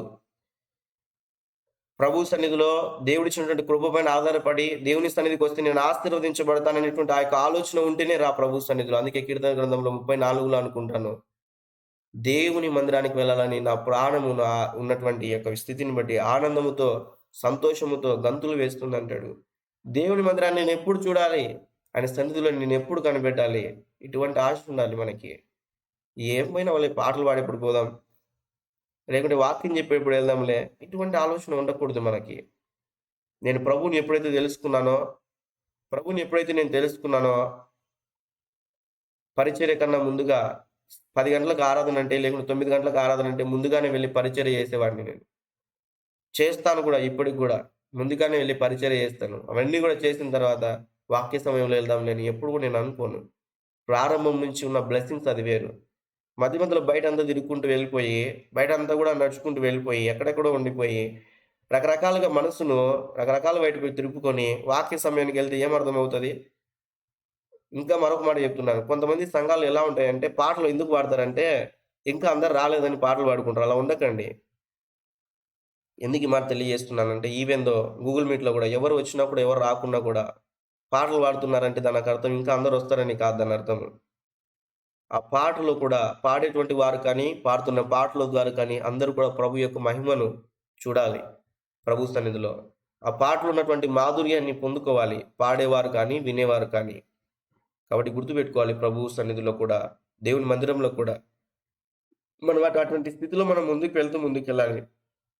కాబట్టి దేవుడు నీకు అప్పగించినటువంటి ఈ యొక్క బాధ్యతను ఆధ్యాత్మికమైనటువంటి స్థితిలో గుర్తించి ప్రభు సన్నిధిలో దేవుడు నీకు అప్పగించినటువంటి పరిచర్య అది ఏదైనా కూడా కావచ్చు, ఏ తలాంతైనా కూడా కావచ్చు, వేటేదైనా కూడా కావచ్చు, నమ్మకంగా ఉండాలి. నమ్మకత్వం అనేటువంటిది చాలా ఇంపార్టెంట్ ప్రభు సన్నిధిలో. ప్రవక్త తెలియజేశాడు, నాకు ఇవన్నీ కూడా నాకు అవసరం లేదు అని వెనక్కి పంపేశాడు. గెహాజీ తన హృదయంలో అనుకున్నాడు, అరే సేవకునికి ఏంటి, ఎందుకు ఈ వ్యక్తి ఇలా బిహేవ్ చేస్తున్నాడు, ఇవన్నీ కూడా ఉంటే ఎంత బాగుంటది. గెహాజీ ఏం చేశాడు, వెళ్ళిపోయాడు. ఎవరు చెప్పారంటే, సేవకుడు మళ్ళీ నన్ను పంపించానంటాడు. ఇదిగో నాకు ఇవన్నీ కూడా ఇచ్చేయంటే ఆ వ్యక్తి అంతకు డబ్బులు ఇచ్చినట్టుగా మనం అక్కడ చూస్తాం. ఏం మాట్లాడతాడు అక్కడ? అవన్నీ కూడా ఇచ్చి పంపించేస్తాడు. ఇంట్లో పెట్టేస్తాడు. ఏం తెలియనట్లు వచ్చి ఏం చేస్తాడు, సేవకుని ఎదుట ఉంటాడు. ఎక్కడికి వెళ్ళావంటాడు. ఎక్కడికి వెళ్ళలేదు, ఇక్కడే ఉన్నాను. అప్పుడు అంటాడు, నువ్వు వెళ్ళి ఆ రథమును కలుసుకోవడానికి వెళ్ళినప్పుడు నా మనస్సు నీతో కూడా రాలేదా? ఈ పాటికి వర్సెస్ మీరు పెట్టిండాలి. ఆ యొక్క వర్సెస్ని టెస్ట్ రూపంలో. స్పిరిట్లో వాడబడేవారు, చెప్పేవారు ఎంత ఫుల్ ప్లెజర్డ్‌తో మాట్లాడతారో అంత యాక్టివ్‌గా ఉండాలి వినేటువంటి వారు కూడా. ఓకే. ఆ మాట మనం చూసినప్పుడు, దేవుని యొక్క వాక్యములు మనం నేర్చుకున్నప్పుడు, అక్కడ చూస్తే సేవకుడు అంటాడు, "నువ్వు వెళ్లి ఆ రథమును కలుసుకోవడానికి నా ఆత్మ నీతో కూడా రాలేదా? ఎందుకు అబద్ధం ఆడుతుంటున్నావు?" ఏ వ్యక్తికైతే కుష్టు వచ్చిందో, ఆ కుష్టు ఆ వ్యక్తికి వచ్చినట్టుగా మనం చూస్తాం. ఈరోజు మనం గుర్తుపెట్టుకోవాలి ప్రభు సన్నిధిలో. సేవకునితో కూడా చాలామంది అబద్ధాలాడతారు. విశ్వాసులతో కూడా చాలామంది అబద్ధాలాడతారు. చాలా జాగ్రత్తగా ఉండాలి ఆధ్యాత్మిక జీవితంలో, ఆత్మీయ జీవితంలో. ప్రభువు ఇచ్చినటువంటి శ్రేష్టమైనటువంటి కృపను బట్టి మనం అర్థం చేసుకోవాలి ప్రభు సన్నిధిలో. దేవుడిచ్చినటువంటి యొక్క కృపలో మనం ఎప్పుడు కూడా మనం ముందుకెళ్ళాలి. నమ్మకమైనటువంటి వారంగా మనం ముందుకెళ్ళాలి. అప్పుడు అంటాడు, ధనమును సంపాదించుకోవడానికి, ఇవన్నీ కూడా సంపాదించుకోవడానికి ఇది సమయమా? ఇదే మాట నేను కూడా మీతో మాట్లాడుతుంటున్నాను. చదువుకోవద్దని నేను చెప్పట్లేదు. జాబ్ చేయొద్దని నేను చెప్పట్లేదు. కుటుంబాల్లో ఉండొద్దని నేను చెప్పట్లేదు. అన్నీ కూడా కలిగి ఉండండి. అయితే ప్రభు సన్నిధిలో దేవుని పని కూడా చేయాలనేటువంటి భారము, బాధ్యత అనేకులకు ఉంది. అయితే వాటిని మనం ఏంటంటే చేసేటువంటి వారంగా మనం ముందుకెళ్ళాలి. అవలంబించు వారంగా మనం ముందుకెళ్ళాలి. ఈ ఉదయకాల సమయంలో ప్రభు మీతో మాట్లాడుతుంటున్నాడు. అక్కడ సేవకుడు మాట్లాడుతుంటున్నాడు గెహాజీతో, ఆ రథమును కలుసుకోవడానికి వెళ్ళినప్పుడు నా ఆత్మ నీతో కూడా రాలేదా? అవును. ఎప్పుడు కూడా గుర్తుపెట్టుకోవాలి ప్రభు సన్నిధిలో. మనం ఏ పనులు చేసినా కూడా దేవుడు నాలో ఉంటున్నాడు, నేను నాతో ఉంటున్నాడు. నేను చేసే క్రియల ద్వారా దేవుడు సంతోషిస్తున్నాడా? బాధపడుతున్నాడా? నేను మాట్లాడేటువంటి విధానం బట్టి దేవుడు సంతోషిస్తున్నాడా? బాధపడుతుంటున్నాడా? నేను బిహేవ్ చేసేటువంటి విధానం బట్టి దేవుడు సంతోషిస్తున్నాడా? బాధపడుతుంటున్నాడా? నేను చేసేటువంటి పనుల ద్వారా దేవుడు సంతోషిస్తున్నాడా? దేవుడు బాధపడుతుంటున్నాడా? ఒక కాన్షియస్ మనకు అవసరం. ఇక స్పర్శ మనకు అవసరం. దేవుని స్థానంలో గుర్తుపెట్టుకోవాలి. ఇక్కడ అంటాడు కదా, ధనమును సంపాదించుకోవడానికి, సమస్తం కూడా సంపాదించుకోవడానికి ఇది సమయమా? దేవుడు అప్పగించినటువంటి పనిని నమ్మకంగా చేయడానికి నీ సొంత పని ఏదైతే ఎడబాపుతుందో చాలా జాగ్రత్తగా ఆలకించుకోవాలి. అందుకే దేవుని యొక్క వాక్యం సెలవిస్తుంటున్నది. అందరూ కూడా తమ సొంత కార్యములు చూసుకుంటున్నారు కానీ దేవుని పనిని చూడరు. అందరూ కూడా తమ సొంత కార్యాలు చూసుకుంటున్నారు కానీ ఇతరుల కార్యాలు చూడరని దేవుని యొక్క వాక్యం సెలవిస్తుంటున్నది. దేవుని పనిని కూడా గుర్తించాలి. నీ సొంత పని కన్నా దేవుని పని గుర్తించాలి. ఎందుకు ఈ మాట తెలియజేస్తున్నానంటే, మొదటిగా దేవుని ప్రేమించే అనుభవం కలిగినటువంటి వారు. అలానే మళ్ళీ చెప్తున్నాను, సొంతంగా ఉన్న పనులు చేసుకోవద్దు, ఇంట్లో ఉన్న పనులు చేసుకోవద్దని నేను చెప్పట్లేదు. దేవుని పనికి ఇవ్వాల్సినటువంటి మొదటి ప్రిఫరెన్స్ గురించి మీకు తెలియజేస్తున్నాను. మొదటి ప్రిఫరెన్స్ దేవునికి ఎప్పుడైతే ఇస్తావో ఆటోమేటిక్గా కుటుంబాన్ని కూడా పోషించుకుంటావు. కుటుంబం పట్ల కూడా ఒక బాధ్యత, ఒక భారం కలిగి ఉంటుంది. ఈ విషయం గుర్తుపెట్టుకోవాలి ప్రభు సన్నిధిలో. ఎస్, 2 రాజుల గ్రంథం 5వ అధ్యాయం 26వ వచనము, అదే రీతిగా కింది వచనం అక్కడ కూడా ఉంటుంది. ఎస్, ఇక్కడ మనం చూస్తే అంతటా ఎలీషా వానితో, ఆ మనుషుడు తన రథమును దిగి నిన్ను ఎదుర్కొనుటకు తిరిగి వచ్చినప్పుడు నా మనస్సు నీతో కూడా రాలేదా? ఇంగ్లీష్లో ఏముందమ్మా? ఇంగ్లీష్లో చూడండి ఒకసారి వర్సెస్. అదే వాక్యాన్ని ఒకసారి ఇంగ్లీష్లో చూడండి.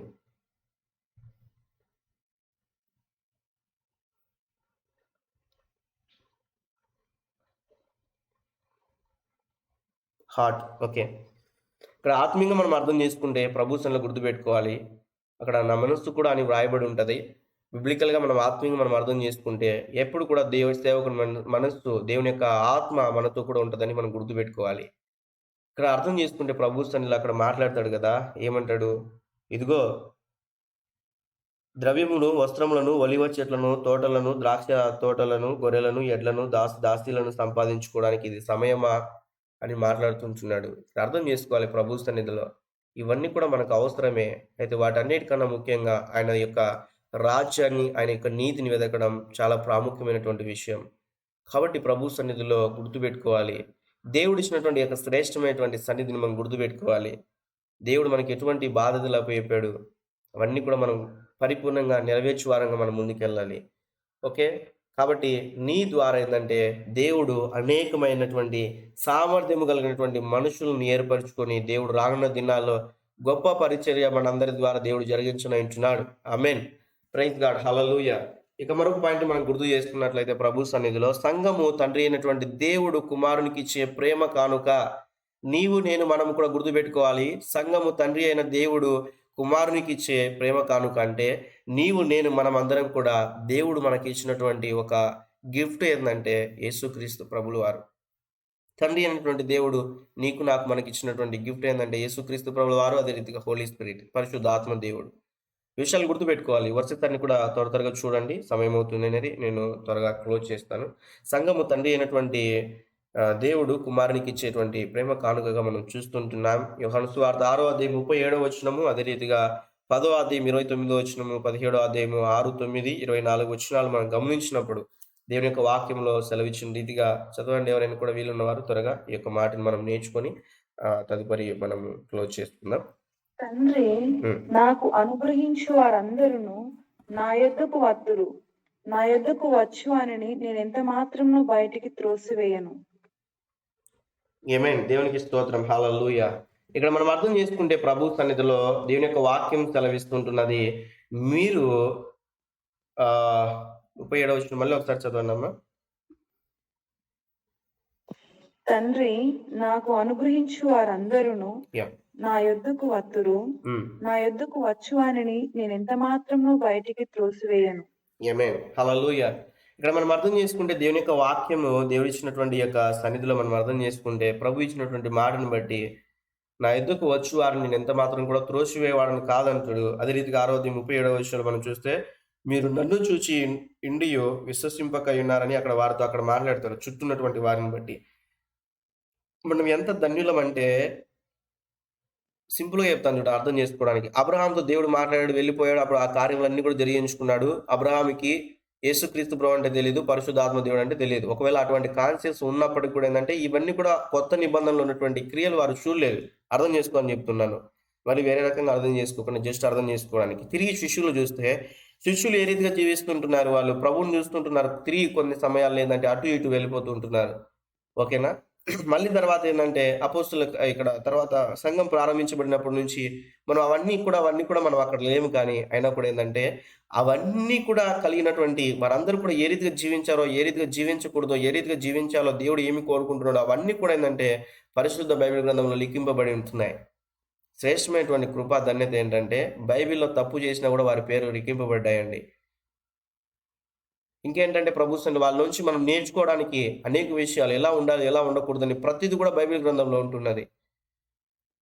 కాబట్టి ఇక్కడ అర్థం చేసుకోవాలి. అందుకే ఈ యొక్క వాక్యాన్ని పరిశుద్ధ బైబిల్ గ్రంథం ఉన్నారు. ఒక మనిషిని పరిశుద్ధపరిచేది పవిత్ర గ్రంథం. కాబట్టి మనం అర్థం చేసుకోవాలి ప్రభు సన్నిధిలో ఇక్కడున్నటువంటి పరిశుద్ధ గ్రంథంలో సమస్తం ఉన్నటువంటి క్రియలన్నీ కూడా ఒక బైబిల్ రూపంలో నీ చేతిలో ఉంటున్నది. నీవే అర్థం చేసుకోవాలి, నీవే ప్రభు కొరకు జీవించాలి. ఏ రీతిగా జీవించాలనుకుంటున్నారో ఆ రీతిగా ఇక్కడ అర్థం చేసుకుంటే ప్రభు సన్నిధిలో దేవుడు ఇచ్చినటువంటి లేఖనం బట్టి 37వ వచనంలో కూడా మనం నేర్చుకుంటూ వచ్చాం.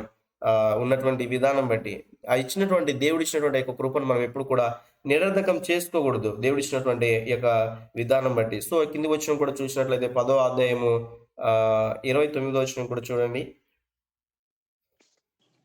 వాటిని నాకు ఇచ్చిన నా తండ్రి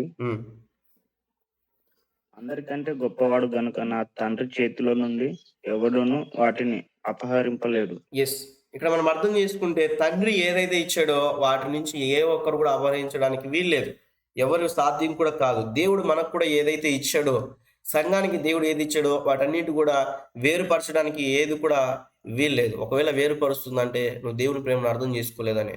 నిన్న చెప్పాను, మొన్న చెప్పాను, మళ్ళీ చెప్తున్నాను. దేవుని ప్రేమ నుండి మనం ఎడబాపు వాడేవారు స్థిరమైనను, హింసైనను, బాధమైనను, కరువైనను, వస్త్రహీనతైన, ఉపద్రవమైన ఏదైనా మనల్ని ఎడబాపునా there is a question mark. ఒకవేళ ఎడబాపుతుందంటే దేవుని ప్రేమను నువ్వు అర్థం చేసుకోలేదని అర్థం. దేవుడు ఎప్పుడు ఫెయిల్ అవ్వడు, మనం అర్థం చేసుకునే విధానం బట్టే ఫెయిల్ అవుతూ ఉంటాం. బైబిల్ ఎప్పుడు కూడా తప్పు కాదు. బైబిల్ బోధించేవారు బైబిల్ అర్థం చేసుకునే విధానం బట్టి మనం తప్పుగా మనం అర్థం చేసుకుంటూ ఉంటాం. కాబట్టి అర్థం చేసుకోవాలి. ఇక్కడ వాక్యం ప్రకారం ఏంటంటే దేవుడు ఇచ్చినటువంటి ఈ యొక్క ఉన్నతమైనటువంటి స్థితి, దేవుడు మనకి ఇచ్చినటువంటి నా తండ్రి అందరికంటే గొప్పవాడు కనుక నా తండ్రి చేతిలో నుండి ఎవడును కూడా వాడిని అపహరింపలేడు. దేవుని ఎదుటి నుండి ఏది కూడా మన జీవితంలో దేవుడు ఇచ్చినటువంటి వాటిలో నుంచి దేవుడు వన్స్ ఏదైనా కూడా నీకు ఇచ్చాడంటే తలాంతును వాటిని మళ్ళీ వెనక్కి తీసుకోడండి. దేవుడు వన్స్ ఏదైనా కూడా మీకు అటువంటి స్థితి మీకు ఇచ్చాడంటే తిరిగి వాటిని తీసుకోడు, వెనక్కి తీసుకోడు. సింపుల్గా అర్థం చేసుకోవాలని చెప్తున్నాను చూడండి. సంసోను తన జీవితంలో దేవుడు ఎంత ఆత్మీయంగా బలపరిచాడో మనకు తెలుసు. ఒక దవడ ఎముకతో 1000 మందిని హతమార్చాడు. ఇంకా ఎంత బలాఢ్యుడు. అయితే తన యొక్క శరీరాన్ని లేకుంటే తన మనస్సును, తనకున్నటువంటి స్థితిని దేవుని వైపు కాకోకుండా సొంత ఆలోచనల పైన తిప్పుకున్నాడు. ఏమైపోయింది? మేడం వచ్చేసింది దెలీలా. ఏమైపోయింది? ఆత్మీయంగా పడిపోయాడు. తర్వాత ఏమైపోయింది? బలమంతా కూడా వెళ్ళిపోయింది. అప్పటికైనా కూడా తెలుసుకోవాలి, స్పిరిచువల్‌గా స్పృహ ఉండి తెలుసుకోవాలి. అడుగుతూ ఉంటున్నది. "నీ బలం ఎక్కడుంది చెప్పవా ప్లీజ్" అని అన్నప్పుడు మొదట చెప్పలేదు. తర్వాత చెప్పలేదు. విసిగిపోయి లాస్ట్‌కి ఏం చెప్తాడు? తెలియజేస్తాడు. ఏమైపోయింది? చక్కగా గుండు కొట్టేసింది. ఏమైపోయింది? బలమంతా వెళ్ళిపోయింది. మన భాషలో అర్థం చేసుకోవాలని చెప్తున్నా. బలమంతా వెళ్ళిపోయింది. స్పిరిచువల్‌గా పడిపోయాడు. శత్రు సమూహం వచ్చారు. తిరుగులు ఇసురుతుంటున్నాడు. కళ్ళు తీసేశారు. బలమంతా వెళ్ళిపోయింది. సాధారణ మనిషి అయిపోయాడు. తిరిగి అడుగుతుంటున్నాడు, ప్రభువా ఒక్కసారి ఛాన్స్ ఇవ్వు ప్రభువా. ఒక్కసారి ఛాన్స్ ఇవ్వు ప్రభువా అని అక్కడ మాట్లాడుతున్నాడు. సేమ్ బలాన్ని దేవుడు మళ్ళీ ఇచ్చాడు. దేవుడు ఎప్పుడు కూడా తీసేసుకోడండి. అక్కడ ఉన్నటువంటి ప్రత్యక్షత వేరు. ఈరోజు దేవుడు నీ కొరకు సమస్తాన్ని కూడా జయించి నీకు ఇచ్చాడు. యేసుక్రీస్తు ప్రభువు వారు. పరిశుద్ధాత్మ దేవుడు నీలో నివసిస్తుంటున్నాడు. వారికున్న ప్రత్యక్షత వేరు, మనకున్న ప్రత్యక్షత వేరు. ఇక్కడ అర్థం చేసుకోవాలి వాక్యానుసారంగా. ఎందుకు ఈ మాట తెలియజేస్తున్నానంటే, తను బ్రతికి ఉండంగా చంపిన వారి కంటే తను మరణించినటువంటి వారి సంఖ్య ఎక్కువ అని అక్కడ రాయబడి ఉంటుంది. అర్థం చేసుకోవడానికి చెప్తున్నా. మనం అర్థం చేసుకుందాం ప్రభు సన్నిధిలో. ఆధ్యాత్మిక స్పృహ అనేటువంటిది మనకు చాలా అవసరం. ఎగ్జాంపుల్ నేను చెప్పాను. ఒక పక్షవాతం కలిగినటువంటి వ్యక్తి తనకి బాడీ పార్ట్స్‌లో ఏది కూడా పని చేయవనుకోండి. నోరు పని చేయదు, చేతులు పని చేయవు, కాళ్ళు పని చేయవు, ఏది కూడా ఆర్గాన్స్ పని చేయవు. కళ్ళు పని చేస్తున్నాయి. అన్ని పని చేసి అంటే ఉంటాయి కానీ చలించలేడు మనిషి. కళ్ళు మాత్రం చూస్తూ ఉంటాయి. ఒక పాము వచ్చిందనుకోండి దగ్గరికి, ఏం చేస్తాడు? లేచి పరిగెత్తగలడా? నో. ఎవరైనా పిలగలడా? నోరు పని చేయదు. ఏదైనా తీసుకొని కొట్టగలడా? చేతులు పని చేయవు. అక్కడి నుంచి దొల్లగలడా? బాడీ సహకరిస్తలేదు. ఐస్ మాత్రమే చూస్తుంటున్నాయి. పాము వస్తుంది దగ్గరికి, అది కరుస్తుందని తెలుస్తూ, కరిస్తే చనిపోతుందని తెలుస్తూ, బట్ అయినప్పుడు కూడా ఏం చేయలేడు. దగ్గరికి వస్తుంది, కరిచేస్తుంది, చనిపోతాడు. గుర్తుపెట్టుకోవాలి. ఆధ్యాత్మికంగా కూడా, ఆత్మీయంగా కూడా ఇటువంటి స్పృహ, ప్రార్థన జీవితం, దేవుని సన్నిధిలో ఉన్నటువంటి వాక్య అనుభవం లేకోకుండా వస్తున్నటువంటి ఫ్రెండ్స్ కావచ్చు, నీ ముందున్నటువంటి ఎదురయ్యేటువంటి ఏ శోధనైనా కూడా కావచ్చు, వాటిని ఆత్మలో గ్రహింపు లేకోకుండా ఉన్నట్లయితే ఆ శోధనలో పడిపోయే అవకాశం ఉంది. అందుకే లాస్ట్ టైం మనం 4-5 క్లాసెస్ మనం నేర్చుకున్నాం. పాపం ఏ రీతిగా ప్రవేశిస్తుంది ఒక మనిషిలోని కానీ నేర్చుకుంటూ వచ్చాం. గుర్తుపెట్టుకోవాలి ప్రభు సన్నిధిలో. ఏ విషయాల్లో అయితే ఆత్మీయంగా పడిపోవడానికి దారి తీస్తుంటున్నాయో, అవి వస్తువు కావచ్చు, మనుషులు కావచ్చు, పరిస్థితులు కావచ్చు, ఏదైనా కూడా కావచ్చు, వాటి నుంచి దూరంగా ఉండడం చాలా మంచిది, చాలా ఆశీర్వాదకరం. గుర్తుపెట్టుకోవాలి ప్రభు సన్నిధిలో. ఆ పక్షవాతం కలిగినటువంటి వ్యక్తి ఏ రీతిగా కూడా తనకున్నటువంటి స్థితిని బట్టి ముందుకు వెళ్ళలేడు. అదే ఆ వ్యక్తి మంచిగా ఉన్నట్లయితే వెంటనే పాము రాగానే ఏం చేస్తాడు? అరవడమో, లేకుంటే పక్కకి వెళ్ళిపోవడమో, దాన్ని కొట్టడమో, దాని నుంచి విముక్తి పొందుతాడు, విడుదల పొందుతాడు. దాని కాటుకు గురి కాకుండా. ఆత్మీయంగా కూడా మనం గ్రహించాలి. సంసోను మంచివాడే.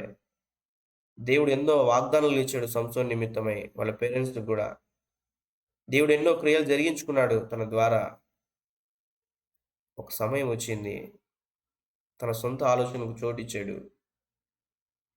పేరెంట్స్తో చెప్తున్నాడు, నాకు ఆమెకు అప్ప ఇంక నేను ఎవరు వేసుకోను అన్నట్టుగా మాట్లాడుతున్నాడు. చివరికి ఏమైపోయింది? ఆత్మీయంగా పడిపోయినటువంటి పరిస్థితి వచ్చేసింది. ఎందుకు ఈ మాట తెలియజేస్తుంటున్నానంటే, మన ప్రాణ ఆత్మ శరీరాలని ప్రభు కొరకు సమర్పించుకొని దేవుని నడిపింపుని బట్టి ముందుకు వెళ్ళడం చాలా శ్రేష్టమైనటువంటి కృప. గుర్తుపెట్టుకోవాలి దేవుని సన్నిధిలో. ఒకవేళ పాపం అనేటువంటిది ప్రవేశించినట్లయితే వాటిని ఒప్పుకొని ప్రభు సన్నిధిలో తిరిగి లైఫ్ని స్టార్ట్ చేయాలి. ఆ 4-5 క్లాసెస్ కూడా విననటువంటి వారు ఉంటే వినండి. ఒక వ్యక్తిలోనికి ఏ రీతిగా పాపం వస్తుందో మనం అక్కడ నేర్చుకుంటూ వచ్చాం 4 days. Through your mobile, through your friends, through your relatives.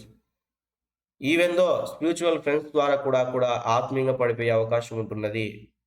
నేను చెప్తున్నాను. అందరినీ కూడా పాటలు పాడుతున్నారులే మంచిగా, లేకుంటే దేవుని సన్నిధిలోనే ఉన్నారులే అనడానికి వీలు లేదు. వారికున్నటువంటి వ్యక్తిగతంగా దేవునితో ఉన్నటువంటి సంబంధం నీకు తెలీదు. దేవునితో ఉన్నటువంటి సంబంధం.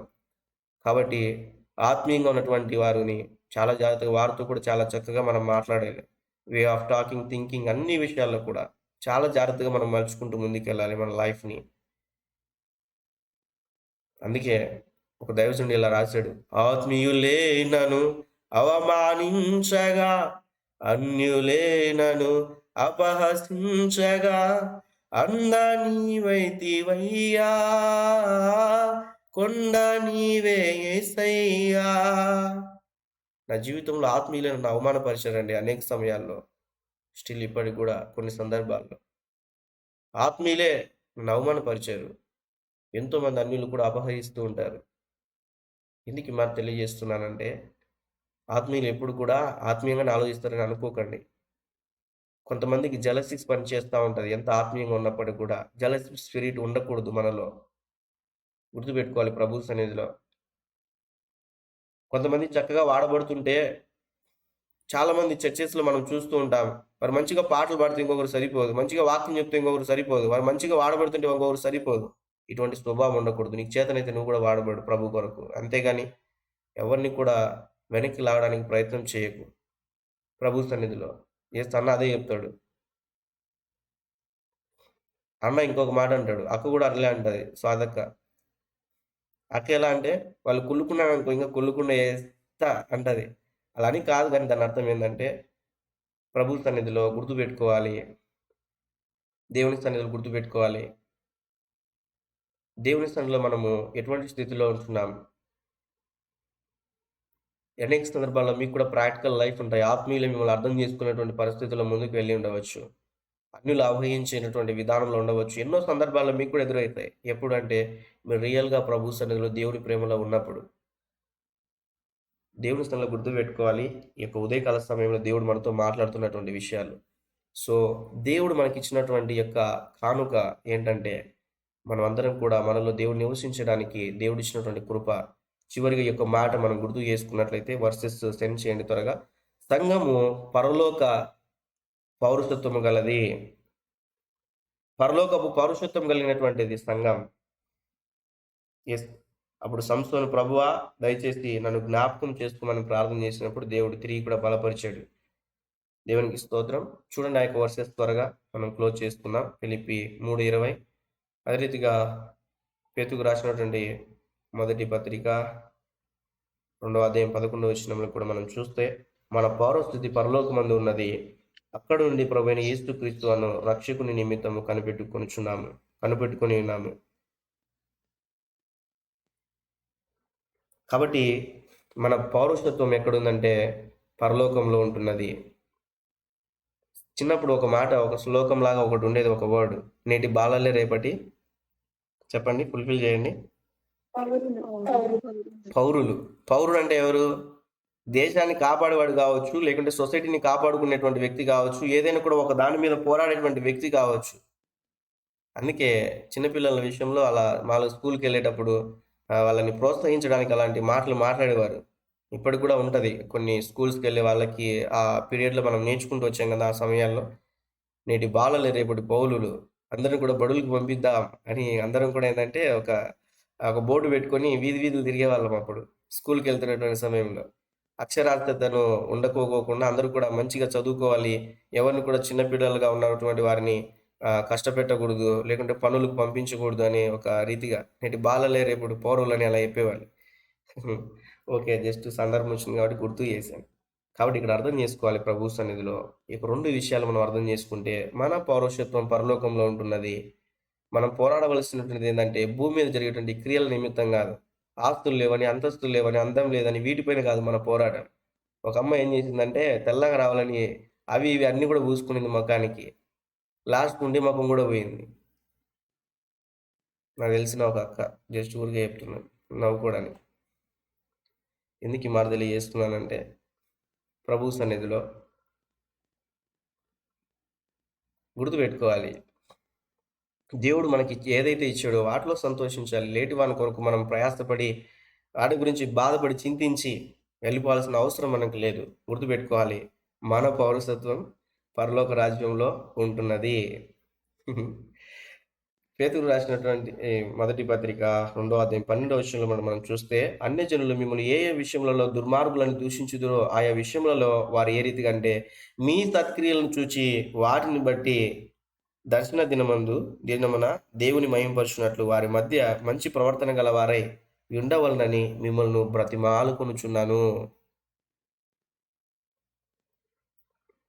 ఇక్కడ అర్థం చేసుకుంటే ప్రభు సన్నిధిలో నేను కూడా మిమ్మల్ని బ్రతిమలాడుకుంటున్నాను. ఈ మాటను బట్టి మనం అన్యజనుల ఎదుట ఉండినప్పుడు, సమాజంలో జీవించినప్పుడు మన సత్క్రియలను బట్టి దేవుని దూషించు వారు కాకోకుండా దేవుని మహింపరచునట్లు వారి మధ్య మంచి ప్రవర్తన గల వారే జీవించండి. సినిమా పాటలు పాడుకోకండి, సినిమా పాటలు వినకండి, మూవీస్ చూడకండి, మూవీస్లో ఉన్న వాటిలో ముందుకెళ్ళకండి. కొంతమందికి ఉంటాయి, మొబైల్లో లాక్ ఉంటాయి అన్నమాట కొంతమందికి. ఒకవైపు ఏమో దేవుడు, హల్లెలూయా స్తుతి మహిమ ఎల్లప్పుడు దేవుని స్తుతించేదాము, ఎల్లప్పుడు అప్పుడప్పుడు దేవునిలో ఉన్నప్పుడు. తర్వాత సీక్రెట్ ఫోల్డర్స్ ఉంటాయి.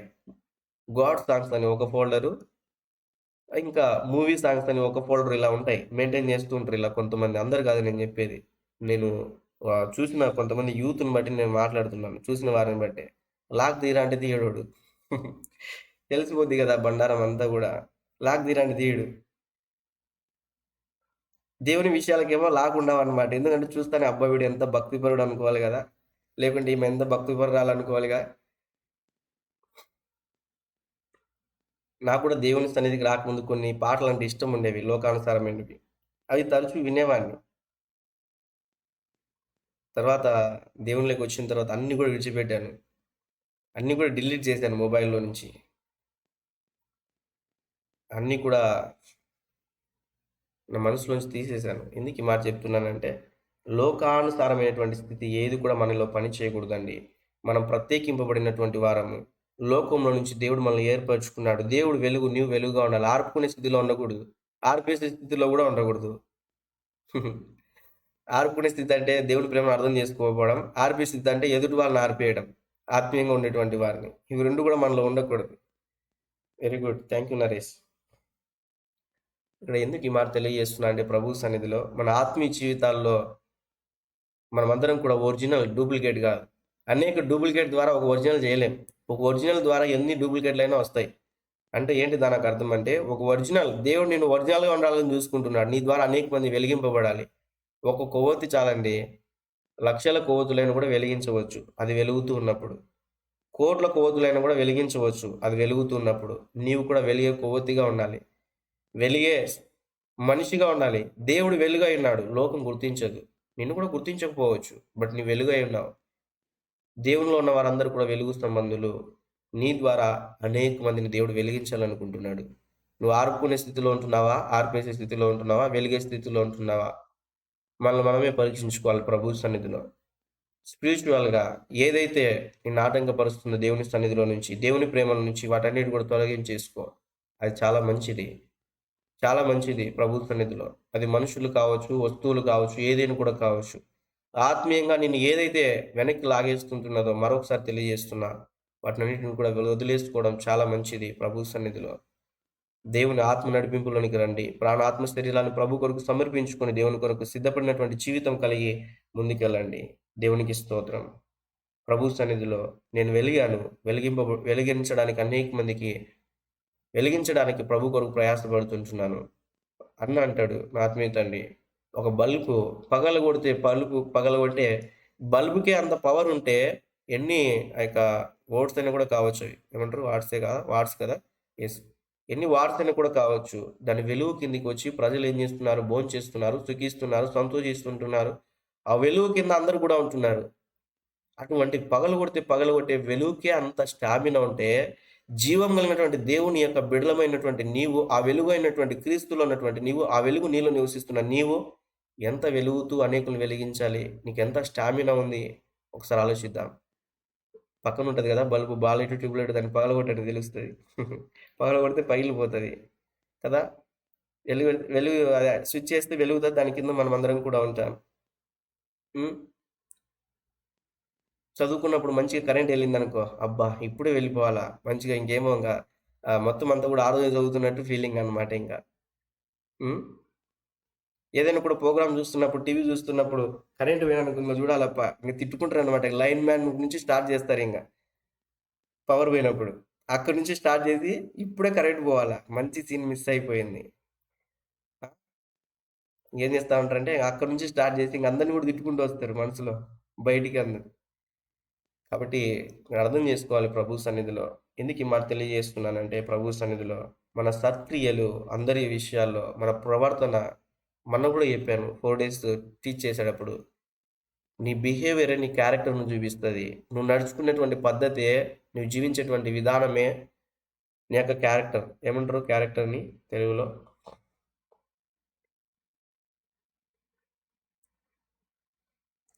అందరూ కూడా ఇంగ్లీష్ మీడియం, అదే బాధ అయిపోతుంది ఇప్పుడు.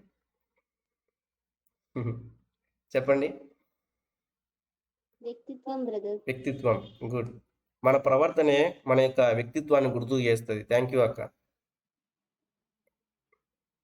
ప్రవర్తన మన యొక్క ఏంటమ్మా కొంచెం గట్టిగా మాట్లాడండి. మన ప్రవర్తన మన వ్యక్తిత్వాన్ని చూపిస్తుందా? ఏదో ఒకటి మీరే అర్థం చేసుకోండి ప్రభు సన్నిధిలో. కాబట్టి అర్థం చేసుకోవాలి, మన బిహేవియర్ ఎలా ఉంటుందో చాలా జాగ్రత్తగా మనం ఆలోచించాలి ప్రభు సన్నిధిలో. కాబట్టి ఉదయకాల సమయంలో దేవుడు అనేక విషయాలు మనతో మాట్లాడుతూ వచ్చాడు. మనకున్నటువంటి స్థితిని బట్టి మన పౌరసత్వం పరలోక రాజ్యంలో ఉంటున్నది. కింది వచనంలో కూడా మనం చూస్తే, పేతురు రాసిన ఫస్ట్ పీటర్ చాప్టర్ 2:11 మనం చూస్తే, ప్రియులారా మీరు పరదేశులను యాత్రికులను అయినారు కనుక ఆత్మకు విరోధముగా పోరాడు శరీర క్రియలను లేకుంటే శరీరాశలను విసర్జించుడి. ఆత్మకు విరోధంగా ఏదేదైతే నీతో పోరాడుతుంటున్నదో శరీర క్రియలు, అది నిద్ర కావచ్చు. ముఖ్యంగా నిద్ర అంటే కొంతమందికి చాలా ఇష్టం అనమాట. ఐ లవ్ స్లీప్ అంటారు స్టైల్గా. ఇంకేమో పెద్ద ఇంకా ఎవరికి నిద్ర అంటే ఇష్టం ఉండదు అన్నట్టు. నిద్ర అంటే ప్రాణం అంటారు ఇంకో కొంతమంది కదండి. శరీరాన్ని జయించలేకుంటే ఆత్మను ఎలా జయిస్తారండి? ఉన్నారని కొంతమంది బయటపడుతున్నారు, కొంతమంది బయటపడట్లేదు, అంతే కదా. ఎందుకు రాలేకున్నారు దేవుని సన్నిధికి? ఆ సమయంలోనే మంచి నిద్ర అండి, అందుకే రాలేకపోతున్నాను. ఆ సమయంలోనే మంచిగా నిద్ర వస్తుంది, నిద్రను జయించలేకుంటున్నాను. అలారం కూడా పెట్టుకుంటున్నాను, అలారం కూడా వినిపించట్లేదు. ఇంకెంత ఎలా ఉంటున్నారో చూడాలి ఒకసారి ఇంకా ఆత్మీయంగా. అర్థమైపోతుంది అక్కడే.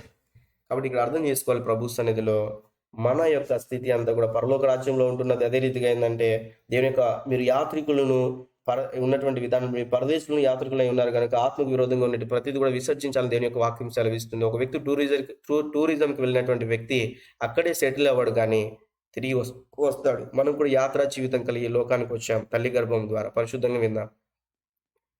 ఈ యాత్రను ముగించుకున్న తర్వాత తిరిగి మన యొక్క గమ్యస్థానానికి, మన యొక్క స్వదేశానికి మనం వెళ్ళిపోతాం. మనం ఏ దేశం, నేను అనుకునేవాడిని ఎందుకు ఇండియాలో పుట్టాను, ఇంతమంది దేవతలు ఉన్నారు, ఎందుకు ఇండియాలో ఎక్కడో చూడ మంచిగా దేవునికి కలిగినటువంటి పరిపూర్ణంగా దేవుడు కలిగినటువంటి కంట్రీలో పుట్టి ఉండవచ్చు కదా అనుకున్నాను ఒకప్పుడు. బట్ ఇప్పుడు కాదులేండి.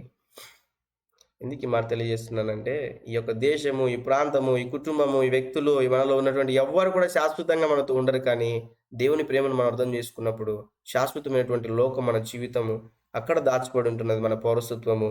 సో యాత్రికులము, పరదేశికులము గనక మనందరం కూడా ఈ దేశానికి సంబంధించినటువంటి వారం, ఈ ప్రాంతానికి సంబంధించినటువంటి వారం కాదము. మనం తండ్రికి సంబంధించినటువంటి వారం, దేవునికి సంబంధించినటువంటి వారం. మన జీవితం క్రీస్తులో ముద్రింపబడిందని మనం గుర్తుపెట్టుకొని, మనం పరందరం కూడా పరలోక రాజ్య వారసులు మనం గుర్తుపెట్టుకొని ప్రభు సన్నిధిలో వాటి వరకు మనం ముందుకెళ్దాం. దేవుడి మాటలు దీవించును గాక. దేవుడి మిమ్మల్ని అందరినీ కూడా సమృద్ధిగా దీవించి ఆశీర్వదించును గాక. ఆమేన్. అమ్మయ్య అనుకుంటుంటారు, అయిపోయేసాడు అన్న.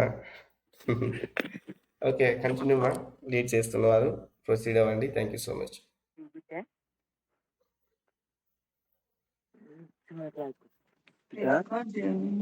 మహిమ కలుగును గాక. కిరణ్ మ్యూట్ చేయవా? ఓకే.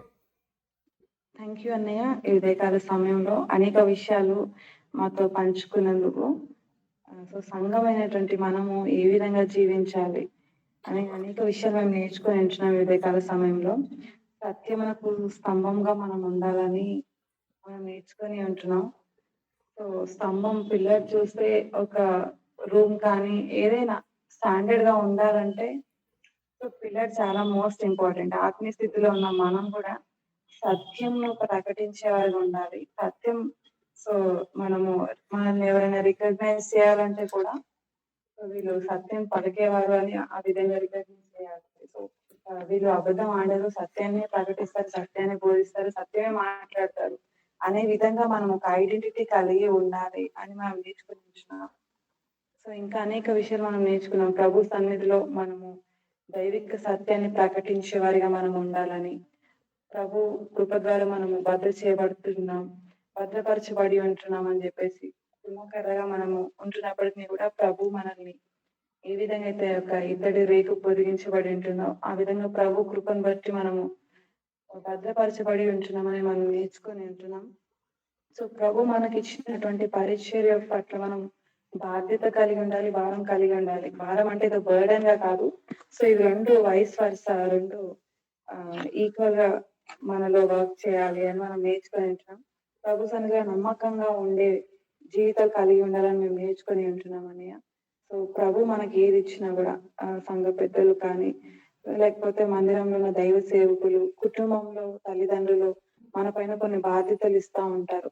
పెద్దవారికైనా చిన్నవారికైనా ఎవరికైనా కొన్ని బాధ్యతలు మనకి ఇస్తారు.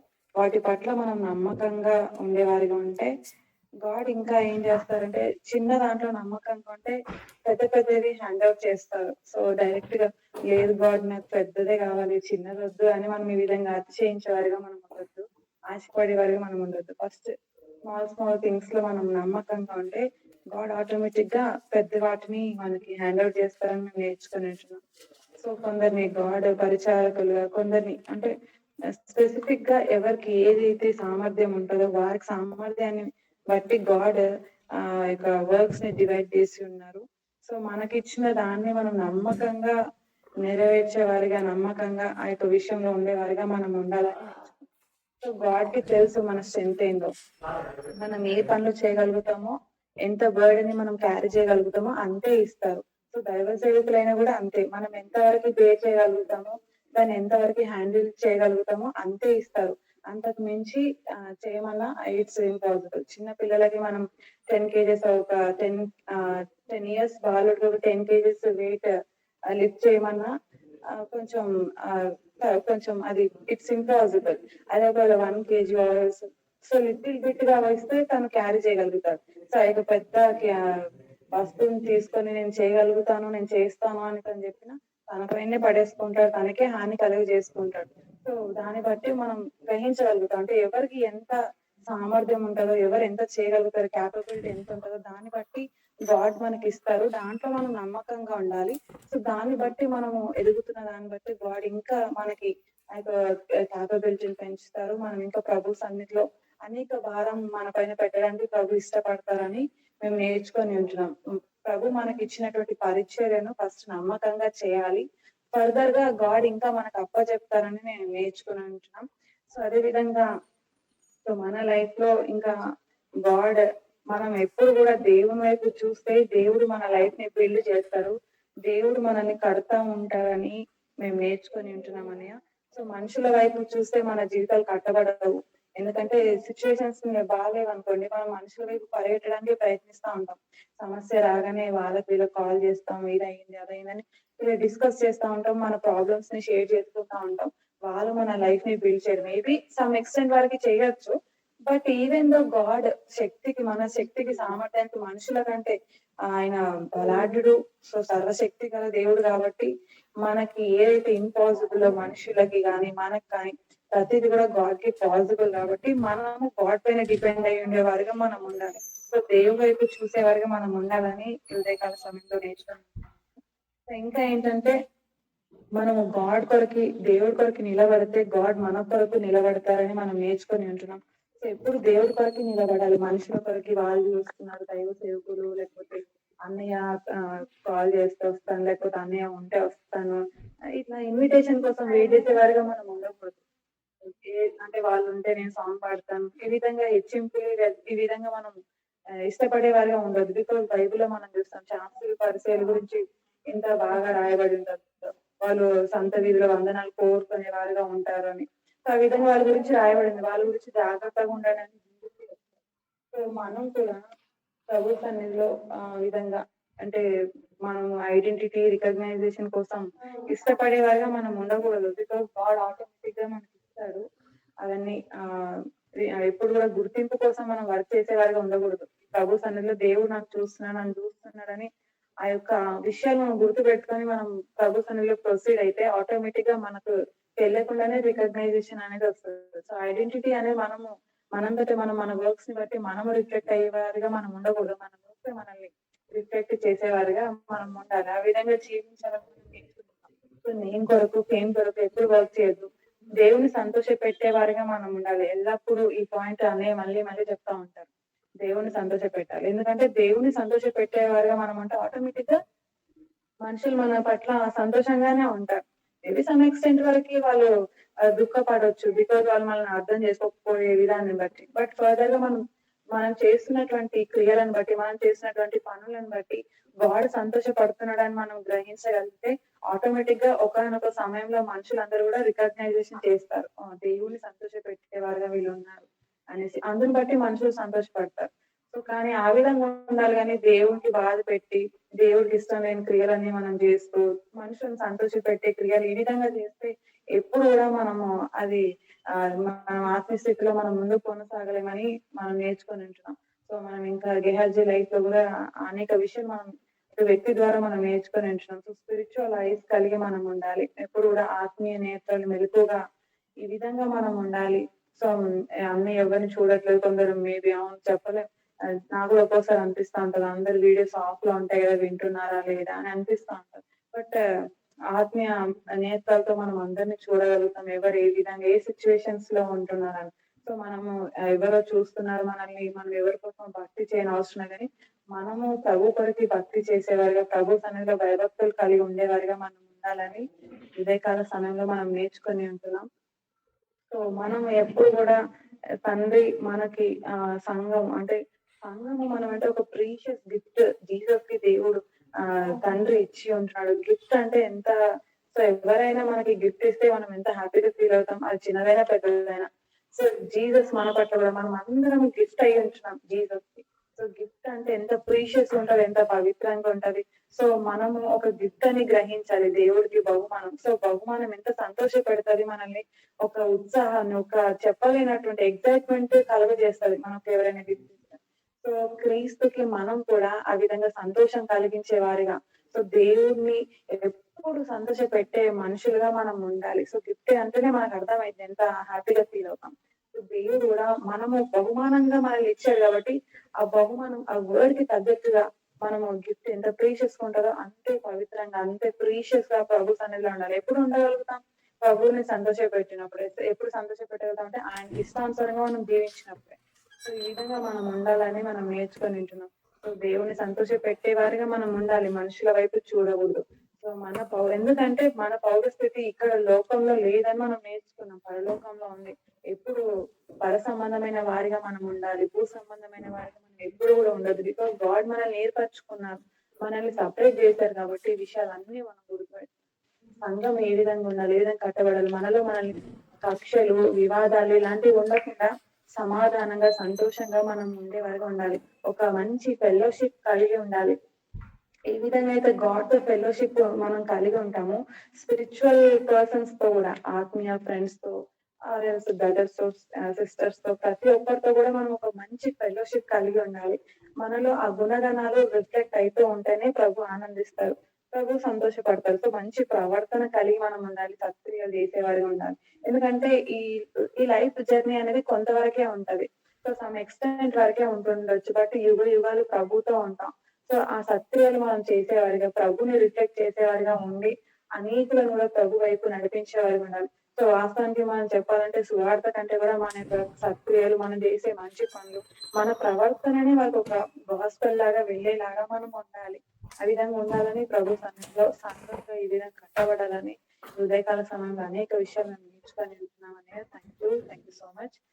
సో ఇందుని బట్టి సో ఈ ఒక దినాన మేము అనేక విషయాలు మేము నేర్చుకొని ఉంటున్నాం. రియల్ గా మేము బ్లెస్ అయ్యామని టుడే వర్డ్ ద్వారా. సో ఆత్మ ప్రేరేపణ కలిగిన వారు ఇవ్వబడిన వాక్యం నిమిత్తము ముగింపు ప్రార్థన చేయవలసిందిగా క్రీస్తు ప్రేమలో తెలియజేస్తున్నాను.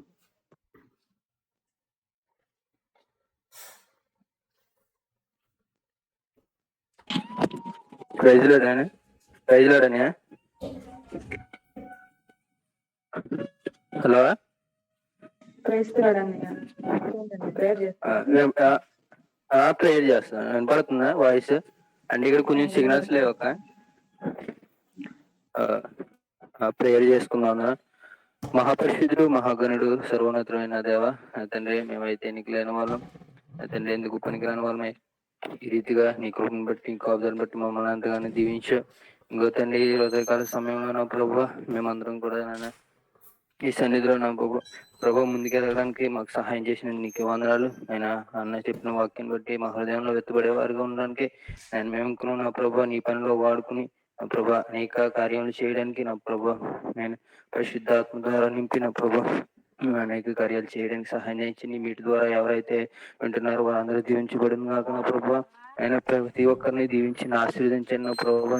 ఇంకా అనేక మంది నా ప్రభు ఈ మీట్లో రావడానికి సహాయం తెచ్చండి. మేము ఏ రీతిగా అయితే నా ప్రభు బలపరుచున్నాము, మేము ఏ రీతిగా అయితే నా ప్రభు నేను నీలో ఎదుగుతున్నాము, అటు రీతిగా అనేక మందికి సువార్త వెళ్ళడానికి సహాయం తెచ్చండి.